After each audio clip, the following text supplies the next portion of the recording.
Finalement, tu as appris ta place. C'est ce que mon fils m'a dit ce soir-là, après m'avoir frappé. Et le lendemain matin, j'ai préparé un banquet. Quand il est descendu et a souri en voyant la table, il s'est assis. Puis, il a regardé sur le côté et a vu qui était assis sur l'autre chaise. Mais je vais trop vite. Laissez-moi reprendre depuis le début. Je m'appelle Angélique Thibault, j'ai 69 ans et voici l'histoire que j'aurais dû raconter il y a bien longtemps. Tout a commencé par une photographie. Pas n'importe quelle photo, celle de mon mariage, prise il y a 45 ans dans le jardin de la maison familiale à Versailles. Sur ce cliché en noir et blanc, je porte une robe de soie ivoire et Henri, mon défunt mari, me regarde comme si j'étais la seule femme au monde. Nous étions jeunes, pleins d'espoir, convaincus que l'amour suffirait à bâtir une vie. Cette photo trônait sur la commode de l'entrée depuis toujours. Chaque matin, en descendant préparer le café, je la regardais. C'était mon rituel silencieux, ma façon de dire bonjour à Henri, parti il y a 7 ans d'un arrêt cardiaque foudroyant. Mais ce matin-là, la photo n'était plus là. À sa place, un verre vide et une tache de vin rouge sur le bois ciré. J'ai senti mon cœur se serrer. Pas à cause de la tache, le bois pouvait être restauré, mais parce que je savais exactement qui avait fait ça. Oscar, mon fils unique. 42 ans, divorcé 2 fois et de retour à la maison depuis 6 mois. Juste le temps de me remettre sur pied, maman, avait-il dit en débarquant avec 3 valises et un regard que je ne reconnaissais plus. Henri et moi l'avions élevé dans le respect, l'éducation, les bonnes manières, piano le mercredi, tennis le samedi, vacances à Deauville chaque été. Oscar avait eu tout ce qu'un enfant pouvait désirer, peut-être même trop. Après la mort de son père, quelque chose s'était brisé en lui, ou peut-être que cette fracture avait toujours été là, caché sous le vernis des apparences. Les premières semaines, il était charmant. Il m'aidait avec les courses, réparait la gouttière, tondait la pelouse. Je me disais que mon fils était enfin revenu, que le chagrin nous avait rapprochés. Puis, petit à petit, les choses ont changé. Les demandes sont devenues des exigences, les conversations, des monologues. Les portes qu'il fermait doucement se sont mises à claquer. Et moi, je me suis mise à marcher sur la pointe des pieds dans ma propre maison. Maman, tu peux me prêter 500 €, juste pour ce mois-ci? Maman, j'ai invité des amis ce soir. Prépare quelque chose de bien. Maman, tu pourrais faire moins de bruit le matin? J'essaie de dormir. Je disais oui, toujours oui, parce que c'était mon fils, parce qu'il traversait une période difficile, parce qu'une mère, ça ne refuse rien à son enfant. Mais ce matin-là, devant la commode vide et la tache de vin, j'ai compris quelque chose. J'avais peur, peur dans ma propre maison, peur de mon propre fils. J'ai ramassé le verre, essuyé la tache avec un chiffon humide, et je suis descendue à la cave chercher la photo. Je l'ai trouvée jetée dans un carton, le cadre fendu. J'ai tenu cette photo contre ma poitrine et j'ai fermé les yeux. « Henri », ai-je murmuré. « Qu'est-ce que j'ai fait de mal ?» Le soir même, Oscar est rentré tard. Je l'ai entendu monter l'escalier en titubant, puis claquer la porte de sa chambre. J'étais assise dans le salon, dans le noir, la photo réparée posée sur mes genoux. Je me suis demandé combien de temps encore j'allais pouvoir faire semblant que tout allait bien. Parfois, on fait confiance à ceux qui ne la méritent pas. Et vous? Avez-vous déjà été déçu par quelqu'un que vous aimiez? Racontez-moi votre histoire dans les commentaires, j'aimerais vous lire. Les semaines suivantes ont été étranges. Oscar est devenu encore plus distant, plus froid. Il passait ses journées enfermé dans sa chambre, au téléphone, à parler fort, à donner des ordres à des gens que je ne connaissais pas. Un après-midi, je suis montée lui apporter une tasse de thé. J'ai frappé doucement. « Quoi encore ?» a-t-il crié de l'autre côté. J'ai entrouvert la porte. Il était assis à son bureau, des papiers étalés devant lui. Quand il m'a vu, il a rapidement tout retourné. « Je t'ai apporté du thé, mon chéri. » Il m'a regardé avec une expression que je n'oublierai jamais, un mélange de mépris et d'impatience. « Je t'ai demandé quelque chose, maman? » « Non. Alors arrête de m'envahir. » J'ai posé la tasse sur le bord du bureau et je suis sortie sans un mot. Dans le couloir, j'ai entendu sa voix reprendre au téléphone. « Oui, la maison est à son nom, mais elle est vieille. Ça ne devrait pas poser de problème. » Mon sang s'est glacé. La maison. Il parlait de ma maison. Il y a des moments dans la vie où l'on sent le sol se dérober sous nos pieds. Pas brutalement, comme un tremblement de terre. Non, c'est plus subtil. C'est comme si chaque jour, quelqu'un retirait une petite pierre sous vos pieds. Et vous ne vous en rendiez compte que lorsqu'il était déjà trop tard pour retrouver l'équilibre. Cette phrase, « Oui, la maison est à son nom, mais elle est vieille, ça ne devrait pas poser de problème », est restée gravée dans mon esprit comme une brûlure. Je suis descendue à la cuisine, les jambes tremblantes. J'ai ouvert le placard où je rangeais mes documents importants et j'ai sorti l'acte de propriété de la maison. Cette maison que Henri et moi avions achetée en 1983 avec nos économies et nos rêves. Cette maison où Oscar avait fait ses premiers pas, où nous avions fêté tous ses anniversaires, où Henri était mort dans son sommeil, paisiblement, un matin de novembre. L'acte était bien à mon nom, uniquement à mon nom. Henri avait insisté pour qu'il en soit ainsi. « Si jamais il m'arrive quelque chose, je veux que tu sois protégé, mon amour », m'avait-il dit en signant chez le notaire. J'ai refermé le document et je l'ai rangé dans un tiroir que j'ai fermé à clé. Pour la première fois de ma vie, je fermais quelque chose à clé dans ma propre maison, pour me protéger de mon propre fils. Les jours suivants, j'ai observé Oscar différemment. Pas comme une mère regarde son enfant, avec cet amour aveugle qui pardonne tout. Non, je l'ai observé comme on observe un étranger. Et ce que j'ai vu m'a glacé le sang. Il fouillait, dans mes tiroirs, dans mes papiers, dans mes affaires personnelles. Je le savais parce que je laissais des petits signes, un stylo posé dans un certain sens, un papier plié d'une certaine manière. Et chaque soir, quand je rentrais de mes courses ou de mes promenades, ces signes avaient bougé. Oscar cherchait quelque chose, et je savais exactement quoi. Un matin, je suis allé voir Maître Beaumont, le notaire de la famille depuis 30 ans. Son cabinet se trouvait rue de la Paix, dans un de ces beaux immeubles haussmanniens avec des moulures au plafond et des parquets qui craquent sous les pas. « Madame Thibault, quel plaisir de vous revoir », m'a-t-il dit en me serrant la main. « Comment allez-vous depuis qu'Henri nous a quittés ?» ai-je terminé doucement. « Aussi bien que possible, maître, mais aujourd'hui, je ne viens pas pour parler du passé. Je viens pour protéger ce qui me reste. » Je lui ai raconté. Pas tout, pas encore, mais assez pour qu'il comprenne que quelque chose n'allait pas. Il m'a écouté sans m'interrompre, ses mains croisées sur son bureau en bois sombre. « Votre fils vit avec vous depuis 6 mois, dites-vous ?»« Oui. Et il s'intéresse de très près à votre patrimoine. » « Oui. » Il y a eu un silence. Puis Maître Beaumont a ouvert un tiroir et en a sorti un dossier. « Madame Thibault, j'ai connu votre mari. C'était un homme de bien, un homme prudent. Avant sa mort, il est venu me voir. Il voulait s'assurer que vous seriez protégée, quoi qu'il arrive. Il a posé le dossier devant moi. Henri a fait établir un testament. Tout vous revient, évidemment. Mais il a aussi mis en place certaines dispositions. Au cas où Oscar tenterait de... Il a cherché ces mots avec délicatesse. Au cas où Oscar tenterait de profiter de votre vulnérabilité. J'ai senti mes yeux se remplir de larmes. Même mort, Henri continuait à me protéger. Que puis-je faire, maître? D'abord, ne signez rien. Absolument rien.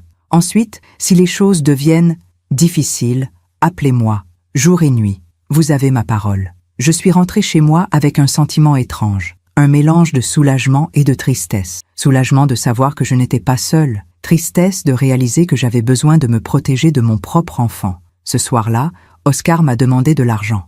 Encore. Maman, j'ai un problème. Mes créanciers me harcèlent. J'ai besoin de 10 000 euros, juste pour les faire patienter. 10 000 euros. Il y a 6 mois, ils m'en demandaient 500. Maintenant, c'était 10 000. Oscar, je ne peux pas. C'est beaucoup trop. Son visage s'est durci. Comment ça, tu ne peux pas? Tu vis dans une maison qui vaut au moins 500 000 euros, tu as la pension de papa, et tu me dis que tu ne peux pas m'aider? Ce n'est pas une question d'argent, Oscar. C'est une question de... De quoi? De confiance? Il a ri. Un rire froid, métallique. Tu ne me fais pas confiance, c'est ça? Ton propre fils? Je ne t'ai pas dit ça. Tu n'as pas besoin de le dire, maman. Je le vois dans tes yeux.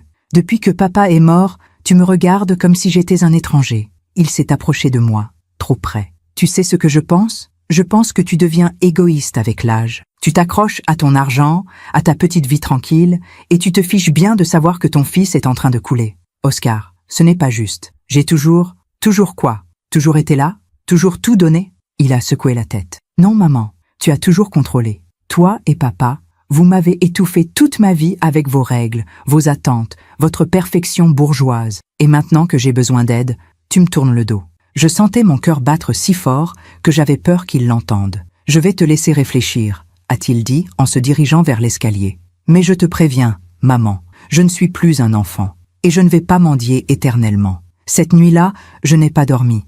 Je suis restée assise dans mon lit, la photographie de mariage sur mes genoux, à regarder le visage de Henri. Qu'est-ce que j'aurais dû faire différemment? Ai-je murmuré dans le noir. Où ai-je échoué? Mais Henri ne pouvait plus me répondre. Les semaines ont passé. Oscar est devenu de plus en plus agressif. Pas physiquement, pas encore. Mais ses mots étaient comme des gifles. Tu as oublié d'acheter mon café préféré. Tu fais exprès ou tu deviens vraiment sénile? Tu pourrais repasser mes chemises correctement, non? Ou c'est trop compliqué maintenant? J'ai invité quelqu'un à dîner ce soir. Fais un effort sur ta tenue, au moins. J'ai honte quand tu te promènes en robe de chambre. Chaque remarque était une petite mort. Chaque regard méprisant creusait un peu plus le gouffre entre nous. Et moi, je me taisais. Je baissais la tête. J'obéissais. Parce que c'était mon fils. Parce que j'avais peur de le perdre. Parce qu'une mère, ça pardonne tout. N'est-ce pas?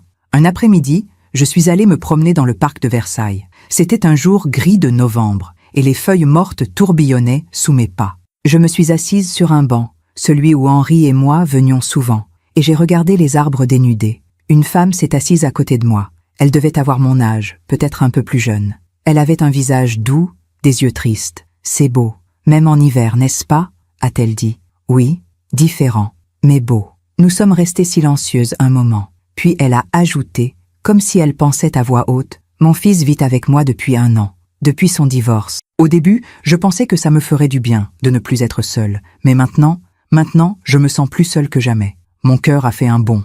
J'ai tourné la tête vers elle. « Votre fils, il est difficile ?»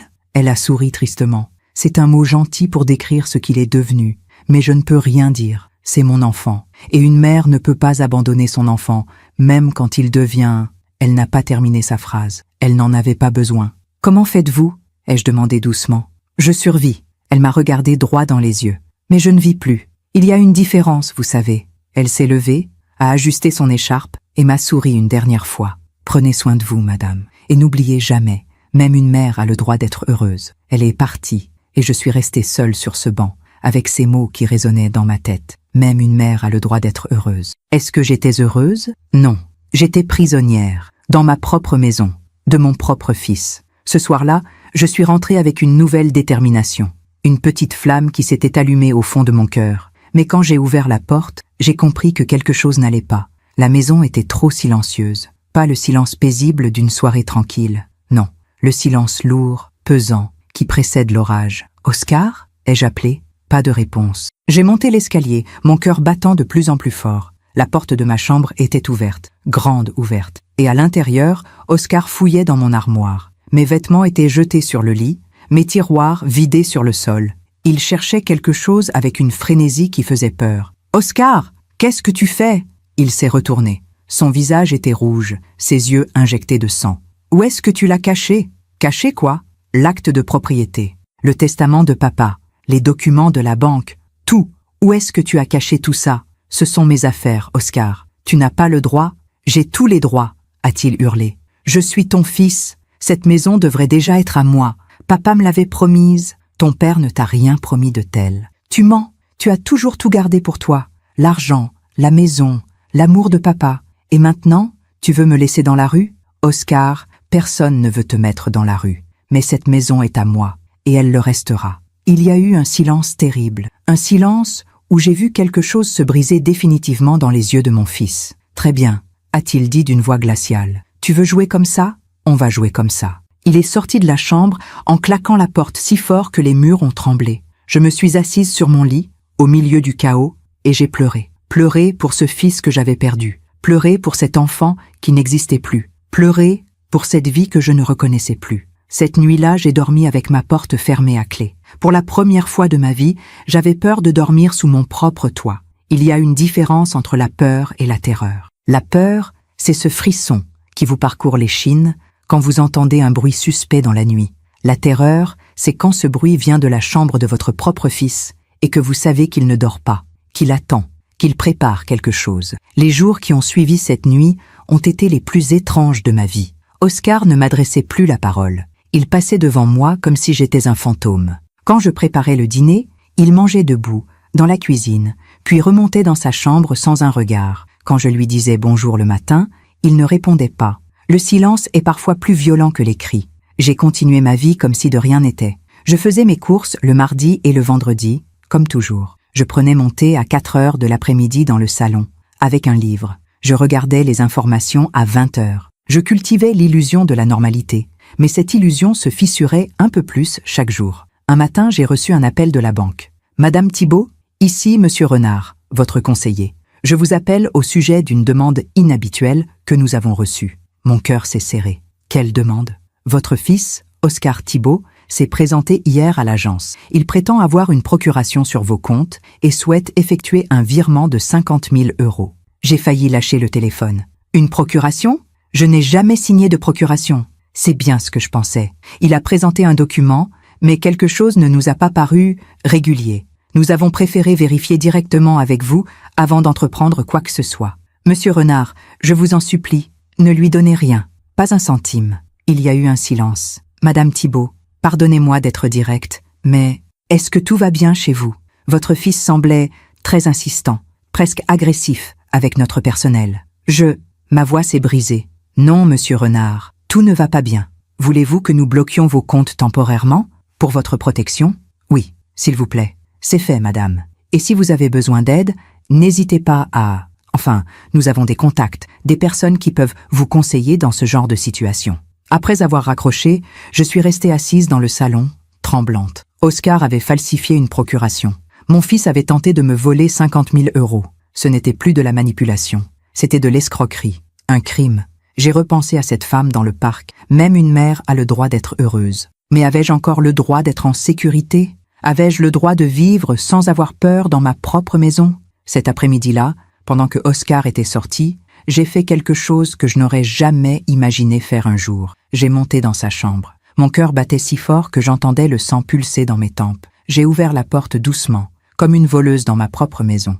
La chambre était dans un désordre absolu. Des vêtements partout, des assiettes sales empilées sur le bureau, des bouteilles vides sous le lit. Mais ce n'était pas ça qui m'a fait froid dans le dos. Sur le bureau, il y avait des papiers, beaucoup de papiers. Je me suis approchée, les mains tremblantes. Le premier document était une estimation immobilière de ma maison. 590 000 €. Quelqu'un avait souligné le montant en rouge, plusieurs fois, avec une telle violence que le stylo avait transpercé le papier. Le deuxième document était un contrat de vente, pré-rempli, avec mon nom comme vendeur et celui d'Oscar comme acheteur, pour 1 € symbolique. 1 €. Ma maison, celle où j'avais vécu 40 ans, celle où j'avais élevé mon fils, celle où mon mari était mort. 1 €. Il y avait d'autres papiers, des relevés bancaires, les miens, qu'il avait dû voler dans mes tiroirs, des recherches internet sur comment faire déclarer quelqu'un inapte et tutelle personne âgée procédure. J'ai dû m'asseoir sur le lit, mes jambes ne me portaient plus. Mon fils voulait me faire passer pour folle, pour incompétente, pour qu'un juge me place sous tutelle. Et devinez qui serait le tuteur? Oscar, évidemment. Oscar, qui pourrait alors vendre ma maison, vider mes comptes, disposer de tout ce que Henri et moi avions construit pendant toute une vie. J'ai entendu la porte d'entrée s'ouvrir en bas. Il était de retour. J'ai remis les papiers exactement comme je les avais trouvés, et je suis descendue aussi vite que mes vieilles jambes me le permettaient. Quand Oscar est entré dans le salon, j'étais assise avec mon livre, feignant de lire, alors que les lettres dansaient devant mes yeux. Il m'a regardée, longtemps, intensément. « Tu es allé dans ma chambre. » Ce n'était pas une question, c'était une affirmation. Non, ne me mens pas. Il s'est approché. Tu as touché mes affaires. Oscar, je ne sais pas de quoi tu parles. Tu sais très bien. Son visage était à quelques centimètres du mien maintenant. Tu fouilles, tu espionnes, tu te méfies de ton propre fils. Qu'est-ce qui t'est arrivé, maman? Tu es devenue parano? J'ai essayé de garder mon calme, mais ma voix tremblait. Je n'ai rien fait, Oscar. Vraiment? Alors pourquoi tu as fait bloquer tes comptes bancaires? Mon sang s'est glacé. Comment le savait-il? La banque m'a appelé cet après-midi, a-t-il continué, sa voix montant d'un cran. Ils m'ont dit que tu avais demandé à bloquer tous tes comptes, que tu m'accusais de quoi au juste? De vol? Tu as essayé de voler 50 000 € avec une fausse procuration. Les mots étaient sortis tout seuls. Je n'avais pas pu les retenir. Le visage d'Oscar s'est transformé. La colère a laissé place à quelque chose de plus froid, de plus calculé. Ah, il a souri, un sourire qui ne ressemblait à rien d'humain.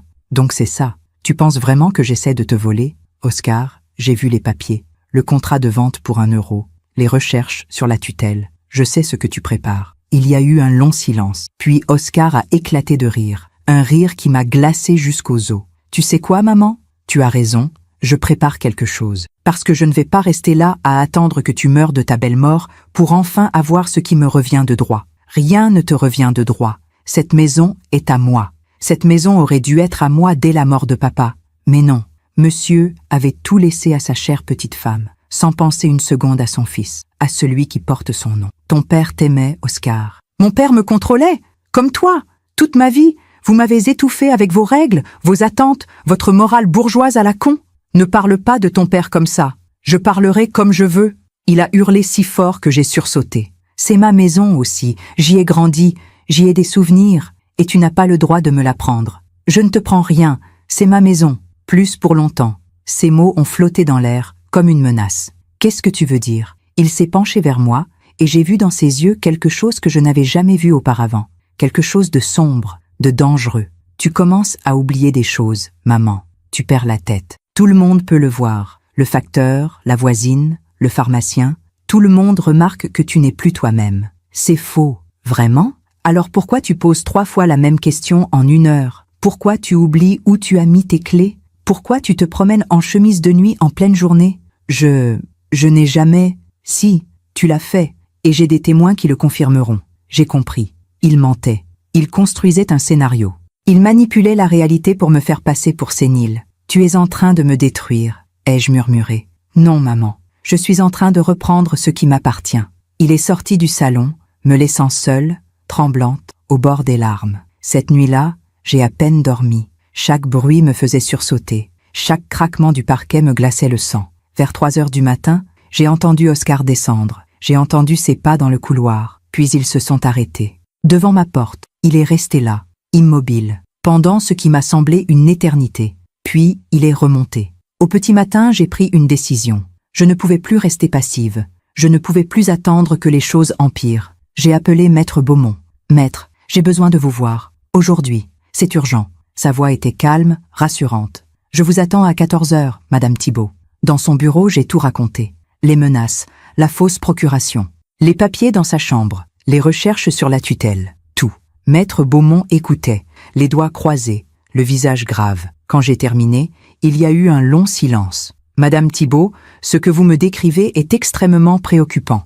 Votre fils ne se contente pas de vous manipuler. Il prépare activement une fraude. Que puis-je faire? Plusieurs choses. D'abord, je vais rédiger une déclaration notariée attestant de votre pleine capacité mentale. Cela compliquera considérablement toute tentative de mise sous tutelle. Ensuite, je vous conseille vivement de porter plainte pour tentative d'escroquerie. Porter plainte? Contre mon propre fils? Madame Thibault. Sa voix était douce mais ferme. Votre fils a falsifié un document pour vous voler 50 000 €. C'est un délit pénal. Et si vous ne réagissez pas maintenant, cela ne fera qu'empirer. Mais c'est mon enfant. C'est un homme de 42 ans qui menace sa mère. Il y a une différence. J'ai pensé à Henri. Qu'aurait-il fait à ma place? Aurait-il protégé notre fils, quoi qu'il arrive? Ou aurait-il protégé sa femme? Je ne sais pas si j'en ai la force, ai-je murmuré. Vous êtes plus forte que vous ne le pensez. Maître Beaumont a posé sa main sur la mienne. Et vous n'êtes pas seul. Henri l'avait prévu. Il avait vu quelque chose en Oscar, quelque chose qui l'inquiétait. C'est pour ça qu'il a pris toutes ces précautions, pour vous protéger. Henri savait, pas avec certitude, mais il avait des doutes, et il m'avait fait promettre de veiller sur vous si jamais... Il n'a pas terminé sa phrase. J'ai regardé par la fenêtre du cabinet. Dehors, la vie continuait. Les gens marchaient, riaient, vivaient. Et moi, j'étais enfermée dans un cauchemar dont je ne voyais pas l'issue. Donnez-moi quelques jours, ai-je dit finalement, pour réfléchir, pour être sûre. Bien sûr. Mais Madame Thibault, ne tardez pas trop. Votre sécurité est en jeu. En rentrant chez moi, j'ai trouvé Oscar dans le salon. Il regardait la télévision, affalé sur le canapé, une bière à la main. « Tu étais où ?» a-t-il demandé sans me regarder. « Chez le médecin. »« Ah oui? Quel médecin ?»« Le docteur Martin, pour mon contrôle annuel. » Il a tourné la tête vers moi, les yeux plissés. « Le docteur Martin? Je croyais que tu allais chez le docteur Leblanc maintenant. » J'ai senti mon cœur accélérer. Il me testait. Il vérifiait si j'avais vraiment été chez le médecin. « Non, c'est le docteur Martin. Comme toujours. Bizarre. Parce que le docteur Martin a pris sa retraite il y a 2 ans. Le piège s'était refermé sur moi. Je me suis trompée. C'est le docteur Leblanc. » Oscar a souri, ce sourire terrible que je commençais à connaître. « Tu vois, maman, tu mélanges tout, tu oublies tout. C'est exactement ce que je disais. Tu n'es plus en état de gérer ta propre vie. J'ai juste confondu 2 noms. Aujourd'hui, 2 noms. Demain, tu oublieras d'éteindre le gaz, ou tu te perdras en rentrant des courses. C'est comme ça que ça commence, tu sais, la sénilité. Petit à petit, il s'est levé, s'est approché de moi. Mais ne t'inquiète pas, je suis là. Je vais m'occuper de toi. Je vais prendre les décisions à ta place. Pour ton bien? » Ses mots étaient doux, mais son ton était glacial. Pendant que je raconte tout cela, je me demande d'où vous m'écoutez. ai-je murmuré dans ma tête, comme si quelqu'un pouvait m'entendre. Écrivez le nom de votre ville en commentaire. J'aimerais savoir que je ne suis pas seule. Les jours suivants ont été un ballet macabre. Oscar continuait ses manœuvres. Il racontait aux voisins que je perdais la mémoire. Il appelait mon médecin pour s'inquiéter de mes troubles cognitifs. Il notait sur un carnet, qu'il laissait bien en évidence, toutes mes erreurs. Des erreurs qu'il inventait de toutes pièces. 15 novembre. Maman a oublié de fermer la porte d'entrée. 18 novembre. Maman a laissé couler l'eau du robinet pendant 2 heures. 20 novembre. Maman m'a appelé Henri à 3 reprises. Tout était faux, mais c'était écrit. Et l'écrit, ça a du poids, surtout devant un juge. Un soir, alors que je préparais le dîner, Oscar est entré dans la cuisine. Il faut qu'on parle. J'ai posé mon couteau. Mon cœur battait déjà. De quoi? De ton avenir, de ta santé, de cette maison qui devient trop grande pour toi. Cette maison n'est pas trop grande pour moi. Maman, sois raisonnable. Tu as bientôt 70 ans. Tu es seule. Cette maison nécessite un entretien constant. Et avec ton état, quel état? Je vais très bien. Non, tu ne vas pas bien. Et plus tu t'obstines à nier l'évidence, plus tu te mets en danger. Il a sorti une brochure de sa poche et l'a posée sur la table. Les jardins de sérénité. Une maison de retraite magnifique, à 20 minutes d'ici. J'ai pris rendez-vous pour une visite demain. J'ai regardé la brochure, des vieillards souriants dans un jardin impeccable, des chambres médicalisées, des infirmières en blouse blanche, une prison dorée. Je n'irai pas. Ce n'est pas une question. Tu iras. Tu ne peux pas me forcer. Oh, mais je peux. Il a sorti un autre papier. J'ai rendez-vous avec un psychiatre la semaine prochaine. Le docteur Rousseau, un spécialiste des troubles cognitifs liés à l'âge. Il va t'examiner et rédiger un rapport. Et ce rapport, je le présenterai au juge des tutelles. Tu n'as pas le droit. J'ai tous les droits. Je suis ton fils, ton seule famille. Et quand le juge verra l'état dans lequel tu es, il me nommera tuteur. Et alors, je vendrai cette maison. Je placerai l'argent. Et je te mettrai dans cet établissement où tu seras enfin en sécurité. En prison, tu veux dire. Appelle ça comme tu veux. J'ai senti quelque chose se briser en moi. Une digue qui cédait après avoir retenu trop d'eau pendant trop longtemps. Pourquoi? Ma voix n'était plus qu'un murmure. C'est « Pourquoi tu me fais ça? Qu'est-ce que je t'ai fait pour que tu me haïsses à ce point ?» Il m'a regardé. Et pour la première fois depuis des mois, j'ai vu quelque chose ressemblant à de l'émotion dans ses yeux. Mais ce n'était ni de l'amour, ni du regret. C'était du mépris. Tu ne m'as rien fait, maman. C'est ça le problème. Tu n'as jamais rien fait. Tu as toujours été là, soumise, effacée, à attendre que papa te dise quoi faire, quoi penser, quoi être. Et maintenant qu'il est mort, tu continues. Tu continues à être cette petite chose pathétique qui s'accroche à sa maison et à ses souvenirs. Ce n'est pas vrai. Si, et tu sais quoi? J'en ai assez. J'en ai assez d'attendre. J'en ai assez de faire semblant de t'aimer. J'en ai assez de jouer au fils dévoué. Ces mots étaient comme des coups de couteau. Alors voilà ce qui va se passer. Tu vas accepter ton placement. Tu vas signer tous les papiers que je te présenterai. Et tu vas me laisser vendre cette maison. Non, non, il a ri. Tu crois que tu as le choix? J'ai toujours le choix. Très bien. Il s'est dirigé vers la porte, puis s'est retourné. Mais rappelle-toi une chose, maman. Je peux rendre ta vie très, très difficile. Et crois-moi, je n'hésiterai pas. Il est sorti me laissant seule dans la cuisine, les jambes tremblantes, le cœur brisé. Cette nuit-là, j'ai pris la photographie de mon mariage et j'ai parlé à Henri comme s'il était encore là. Mon amour, j'ai peur. J'ai peur de notre fils. J'ai peur de ce qu'il est devenu. Et je ne sais plus quoi faire. Mais dans le silence de la nuit, une petite voix a murmuré en moi. Tu sais exactement quoi faire. Tu l'as toujours su. Tu as juste eu peur de le faire. Et cette voix avait raison. Le lendemain matin, j'ai rappelé Maître Beaumont. Je suis prête. Je vais porter plainte. Il y a des décisions qui changent une vie en une seconde. Comme le jour où j'ai dit oui à Henri devant l'hôtel. Comme le jour où j'ai tenu Oscar dans mes bras pour la première fois, ce petit être fragile qui dépendait entièrement de moi. Comme le jour où j'ai enterré mon mari, sachant que plus rien ne serait jamais pareil. Et puis, il y a eu ce jour. Le jour où j'ai décidé de porter plainte contre mon propre fils. Maître Beaumont m'a accompagné au commissariat. C'était un mardi matin, gris et froid, avec ce vent de novembre qui vous glace jusqu'aux os. Le bâtiment était moderne, tout en verre et en béton. Rien à voir avec les vieux commissariats qu'on voit dans les films. Ça sentait le café et le désinfectant. Une jeune femme en uniforme nous a reçus. Elle devait avoir 30 ans, peut-être moins. Elle s'appelait Lieutenant Morel, et elle avait des yeux doux qui m'ont tout de suite mise à l'aise. « Madame Thibault, asseyez-vous, je vous en prie. » Je me suis assise sur la chaise en plastique, mes mains tremblantes posées sur mes genoux. Maître Beaumont était à côté de moi, une présence rassurante. « Racontez-moi tout depuis le début. Prenez votre temps. » Et j'ai raconté tout. Les 6 mois d'enfer, les demandes d'argent croissantes, la fausse procuration, les papiers trouvés dans sa chambre, les menaces, le harcèlement psychologique, les tentatives pour me faire passer pour folle. À mesure que je parlais, je voyais le visage du lieutenant Morel se durcir. Madame Thibault, ce que vous décrivez s'appelle de l'abus de faiblesse, de la tentative d'escroquerie et potentiellement de la violence psychologique sur personnes vulnérables. Ce sont des délits graves. Personnes vulnérables? J'ai presque souri malgré la situation. Je ne me sens pas particulièrement vulnérable. Aux yeux de la loi, une personne de votre âge vivant seule peut être considérée comme vulnérable, surtout face à un membre de sa famille qui abuse de sa position. Elle a noté tout ce que je disais, posant des questions précises, demandant des dates, des noms, des détails. Quand j'ai mentionné la tentative à la banque, ses yeux se sont allumés. « Vous avez des preuves de cette tentative ?»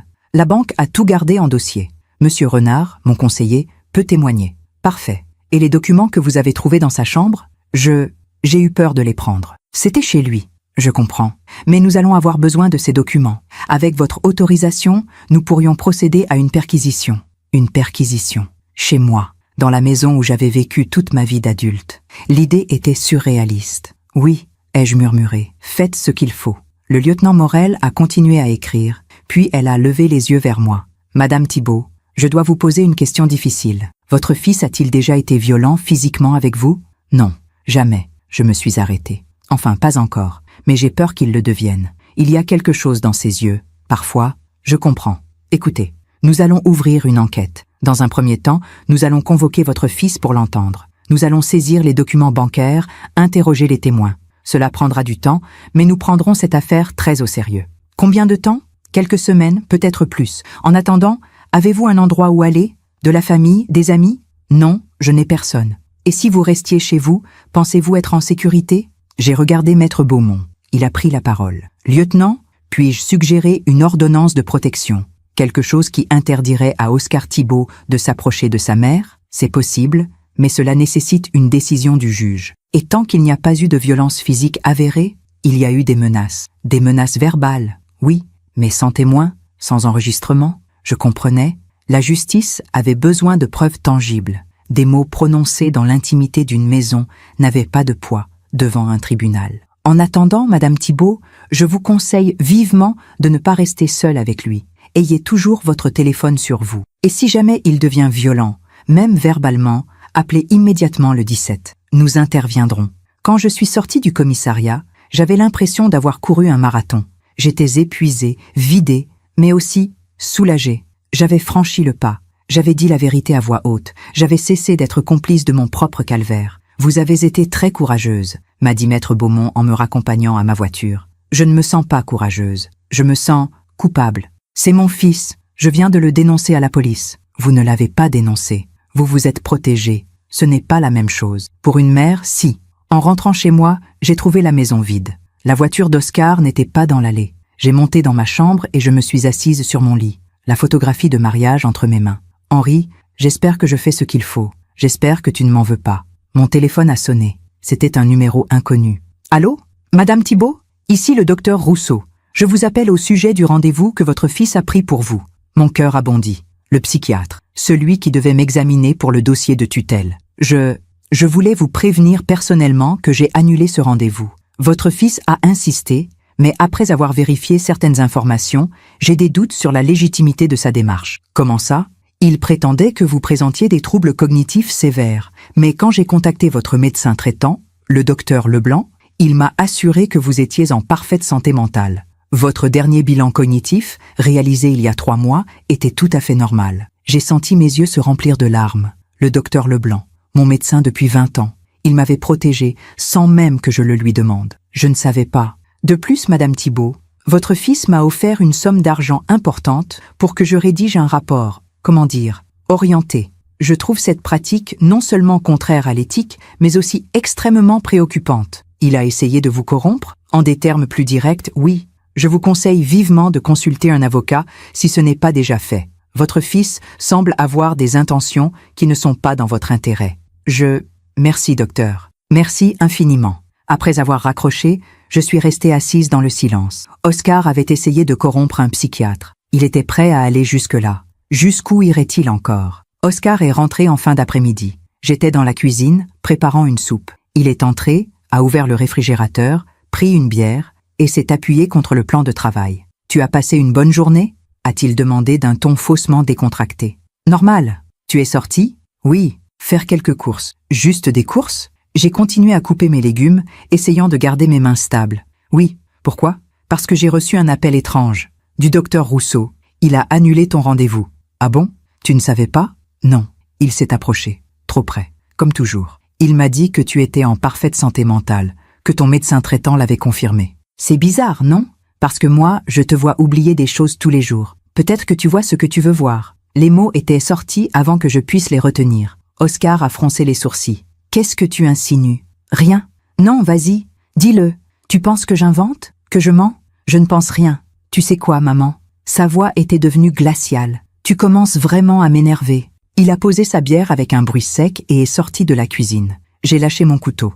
Mes mains tremblaient tellement que je ne pouvais plus les contrôler. Les jours suivants ont été les plus étranges de toute cette période. Oscar m'évitait. Il sortait tôt le matin et rentrait tard le soir. Quand nous nous croisions, il ne me parlait plus. Il me regardait à peine. C'était le calme avant la tempête, et je le savais. Un matin, j'ai reçu un appel du lieutenant Morel. « Madame Thibault, nous avons convoqué votre fils pour un interrogatoire demain à 14 heures. Je préfère vous prévenir au cas où il réagirait mal. Il ne sait pas que j'ai porté plainte. Il le saura demain. Et je dois vous dire, madame, que dans ce genre de situation, les choses peuvent rapidement dégénérer. Avez-vous quelqu'un qui peut rester avec vous dans les prochains jours ? Non, mais ça ira. Madame Thibault, je suis sérieuse. Quand un fils découvre que sa mère l'a dénoncé, surtout dans un contexte d'argent et d'héritage, les réactions peuvent être violentes. Je ferai attention. Ce n'est pas assez. Écoutez, je vais demander à une patrouille de passer devant chez vous, régulièrement, et garder votre téléphone sur vous, en permanence. Après avoir raccroché, je me suis regardée dans le miroir du salon. Cette femme aux cheveux blancs, aux yeux fatigués, aux épaules voûtées. Quand étais-je devenue cette personne ? Quand avais-je commencé à avoir peur dans ma propre maison ? J'ai repensé à cette femme dans le parc. Même une mère a le droit d'être heureuse. Oui, même une mère a le droit de vivre sans peur. Le lendemain, Oscar est parti tôt. Il ne m'a rien dit, mais je savais où il allait. Au commissariat, pour son interrogatoire. J'ai passé la journée dans une angoisse terrible. Je regardais l'horloge toutes les 5 minutes. 14 heures, 15 heures, 16 heures. À 17 heures, j'ai entendu la voiture dans l'allée. Mon cœur s'est mis à battre si fort que j'ai cru qu'il allait exploser. La porte d'entrée s'est ouverte, puis refermée, violemment. Des pas lourds dans le couloir. Oscar est entré dans le salon. Son visage était rouge, ses yeux injectés de sang.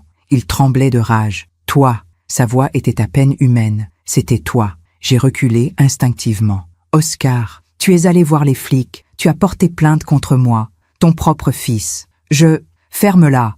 Il a hurlé si fort que j'ai sursauté. « Ferme ta gueule, tu n'as pas le droit de parler, tu n'as pas le droit de me faire ça. Oscar, calme-toi. » Me calmer ? Il s'est approché, et j'ai vu dans ses yeux quelque chose que je n'avais jamais vu. Une rage pure, animale. Tu m'as traîné au commissariat comme un criminel. Tu m'as accusé de vol, d'escroquerie, de violence. Parce que c'est la vérité. La vérité ? Il a attrapé un vase sur la commode et l'a jeté contre le mur. Le verre a explosé en 1000 morceaux. La vérité, c'est que tu es une vieille folle égoïste qui s'accroche à son argent. Oscar, s'il te plaît quoi ? S'il te plaît, pardonne-moi. Il a ri, un rire dément. Non, c'est trop tard pour les excuses, c'est trop tard pour tout. Il s'est encore approché, j'étais maintenant coincé contre le mur. Tu sais ce que les flics m'ont dit ? Que tu avais des preuves, que la banque témoignerait, que le notaire témoignerait, que j'allais peut-être aller en prison. Oscar, en prison, à cause de toi, à cause de tes actes, mes actes. Il a attrapé la photographie de mariage sur la commode. Mes actes ? Tu veux que je te dise ce que sont mes actes ? Et sous mes yeux horrifiés, il a déchiré la photo en 2, puis en 4, puis en petits morceaux qu'il a jetés par terre. Non ! J'ai crié, me précipitant pour ramasser les morceaux. Si ! Il m'a attrapé par le bras, me relevant brutalement. Tu veux tout garder ? Tes souvenirs ? Ta maison ? Ton argent ? Eh bien, tu ne garderas rien. Tu m'entends ? Rien ! Lâche-moi. Quoi ? Il a resserré sa prise. Tu as peur maintenant ? C'est ça que tu voulais ? Avoir peur de moi ? Oscar, tu me fais mal. Bien, parce que toi, tu me fais mal depuis des années, avec ta perfection, avec tes attentes, avec ton amour étouffant. J'ai essayé de me dégager, mais il était trop fort. Papa avait raison. Il disait toujours que tu étais faible, que tu ne comprenais rien, que tu vivais dans ton petit monde protégé sans voir la réalité. Ton père n'a jamais dit ça? Si, il le disait, quand tu n'étais pas là, quand nous étions entre hommes, il se moquait de toi, de ta naïveté, de ta soumission. C'est faux. Tu veux savoir pourquoi il t'a tout laissé dans son testament? Ce n'était pas par amour, c'était par pitié, parce qu'il savait que tu étais trop stupide pour survivre seul.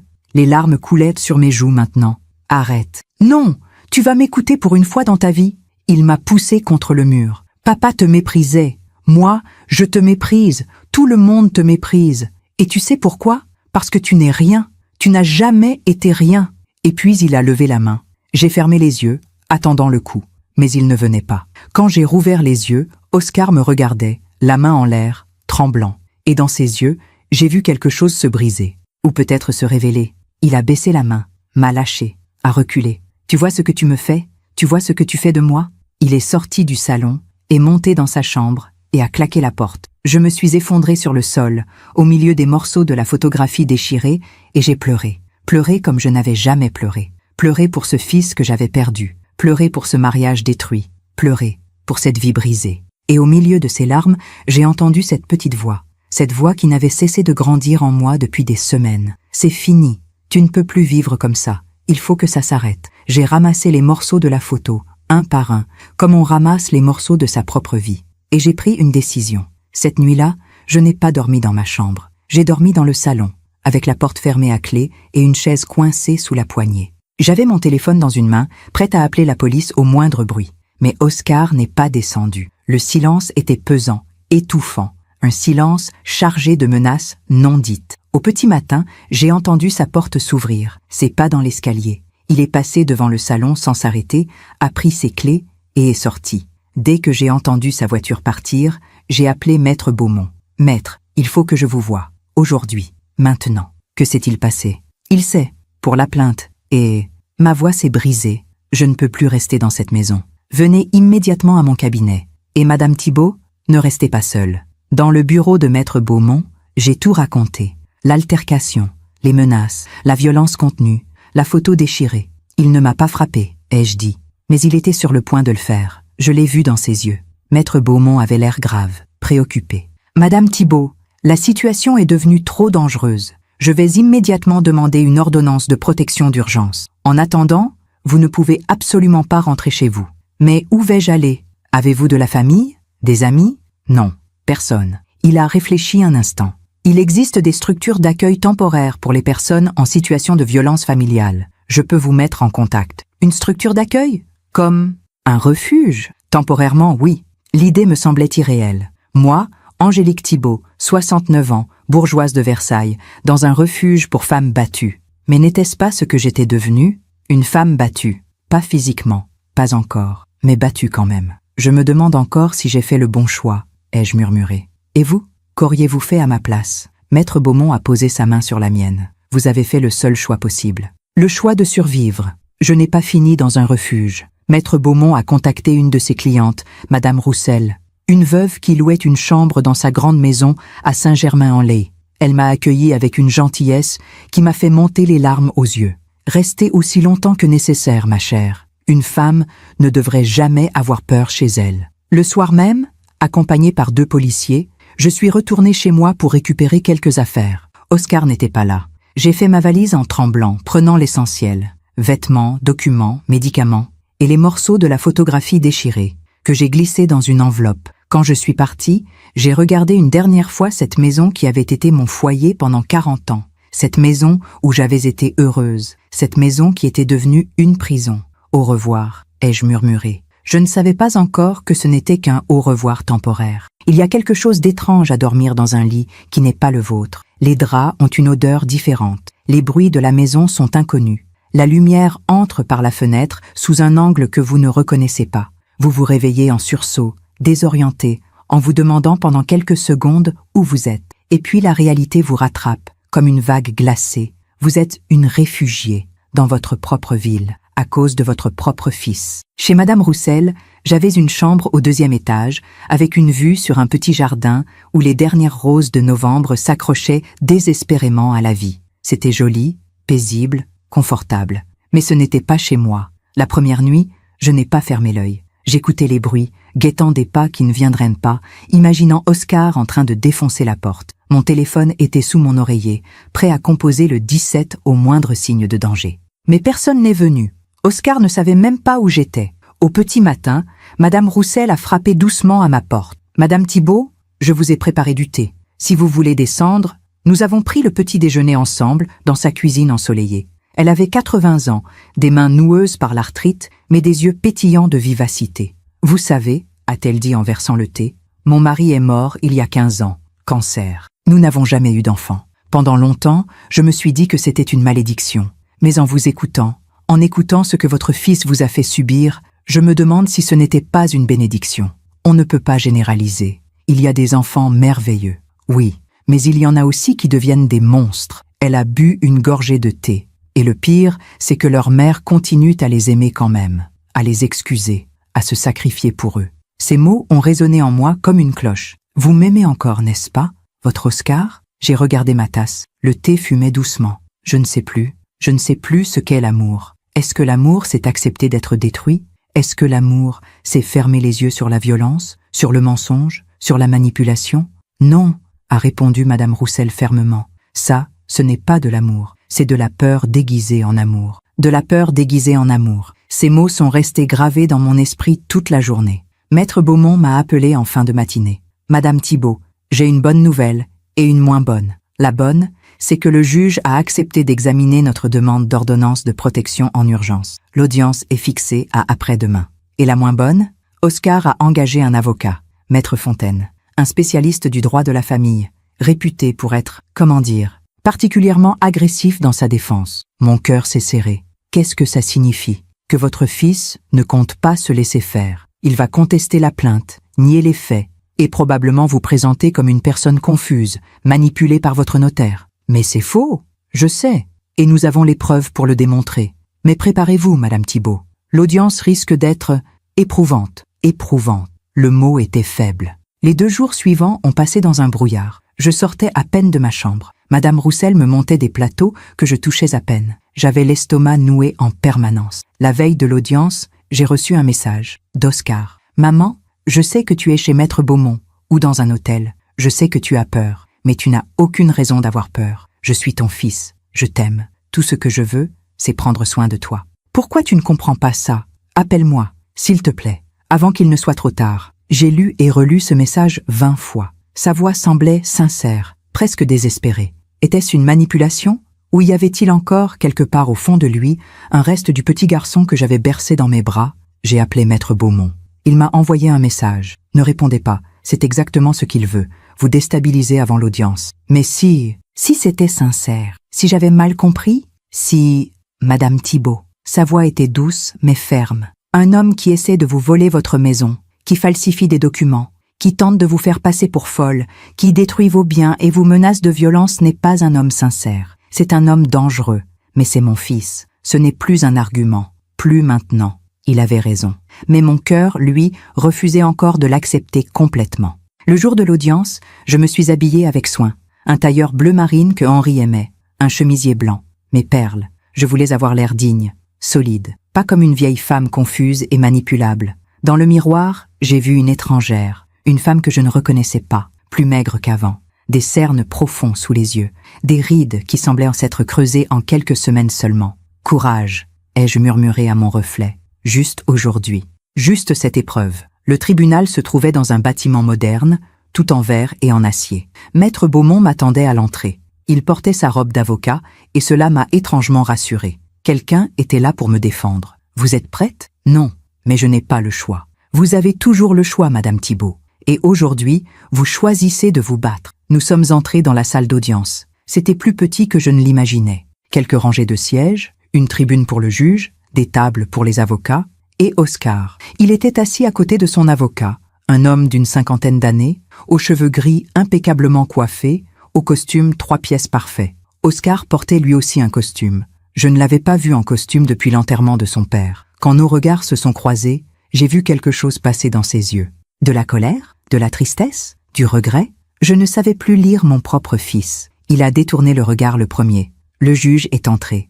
Une femme d'une 50aine d'années, aux cheveux courts, au regard perçant. Elle s'appelait Madame Durand, et elle avait l'air de quelqu'un qui ne se laissait pas facilement impressionner. Nous sommes réunis aujourd'hui pour examiner la demande d'ordonnance de protection déposée par Madame Angélique Thibault contre son fils, Monsieur Oscar Thibault. Maître Beaumont, vous avez la parole. Maître Beaumont s'est levé. Il a raconté mon histoire, les 6 mois d'enfer, les manipulations, les menaces, la tentative d'escroquerie, les recherches sur la tutelle, la violence psychologique. Il a présenté les documents de la banque, les témoignages du docteur Rousseau, du docteur Leblanc, de Monsieur Renard. Chaque mot était un coup de marteau sur un clou. Puis ce fut au tour de Maître Fontaine, l'avocat d'Oscar. Il s'est levé, a ajusté sa cravate et a souri. Un sourire onctueux qui m'a donné la nausée. Madame la juge, nous sommes ici face à un terrible malentendu, orchestré par un notaire trop zélé et une mère âgée, vulnérable, influençable. Objection,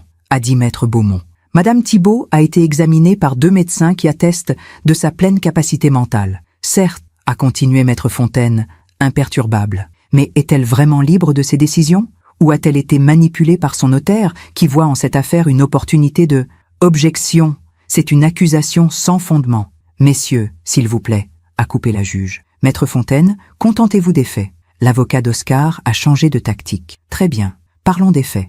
Monsieur Oscar Thibault a vécu toute sa vie dans cette maison. C'est son foyer autant que celui de sa mère. Il a des souvenirs, un attachement émotionnel profond à ce lieu. Après la mort de son père, il a naturellement voulu se rapprocher de sa mère, l'aider, la soutenir. Je sentais la colère monter en moi. Mais au lieu de reconnaissance, qu'a-t-il reçu? De la suspicion, de la méfiance, des accusations. Sa propre mère l'a traité comme un criminel, l'a dénoncé à la police, l'a fait convoquer au commissariat comme un vulgaire malfaiteur. Parce qu'il a tenté de lui voler 50 000 €, ai-je crié malgré moi. La juge a frappé son marteau. Madame Thibault, s'il vous plaît, vous aurez l'occasion de témoigner.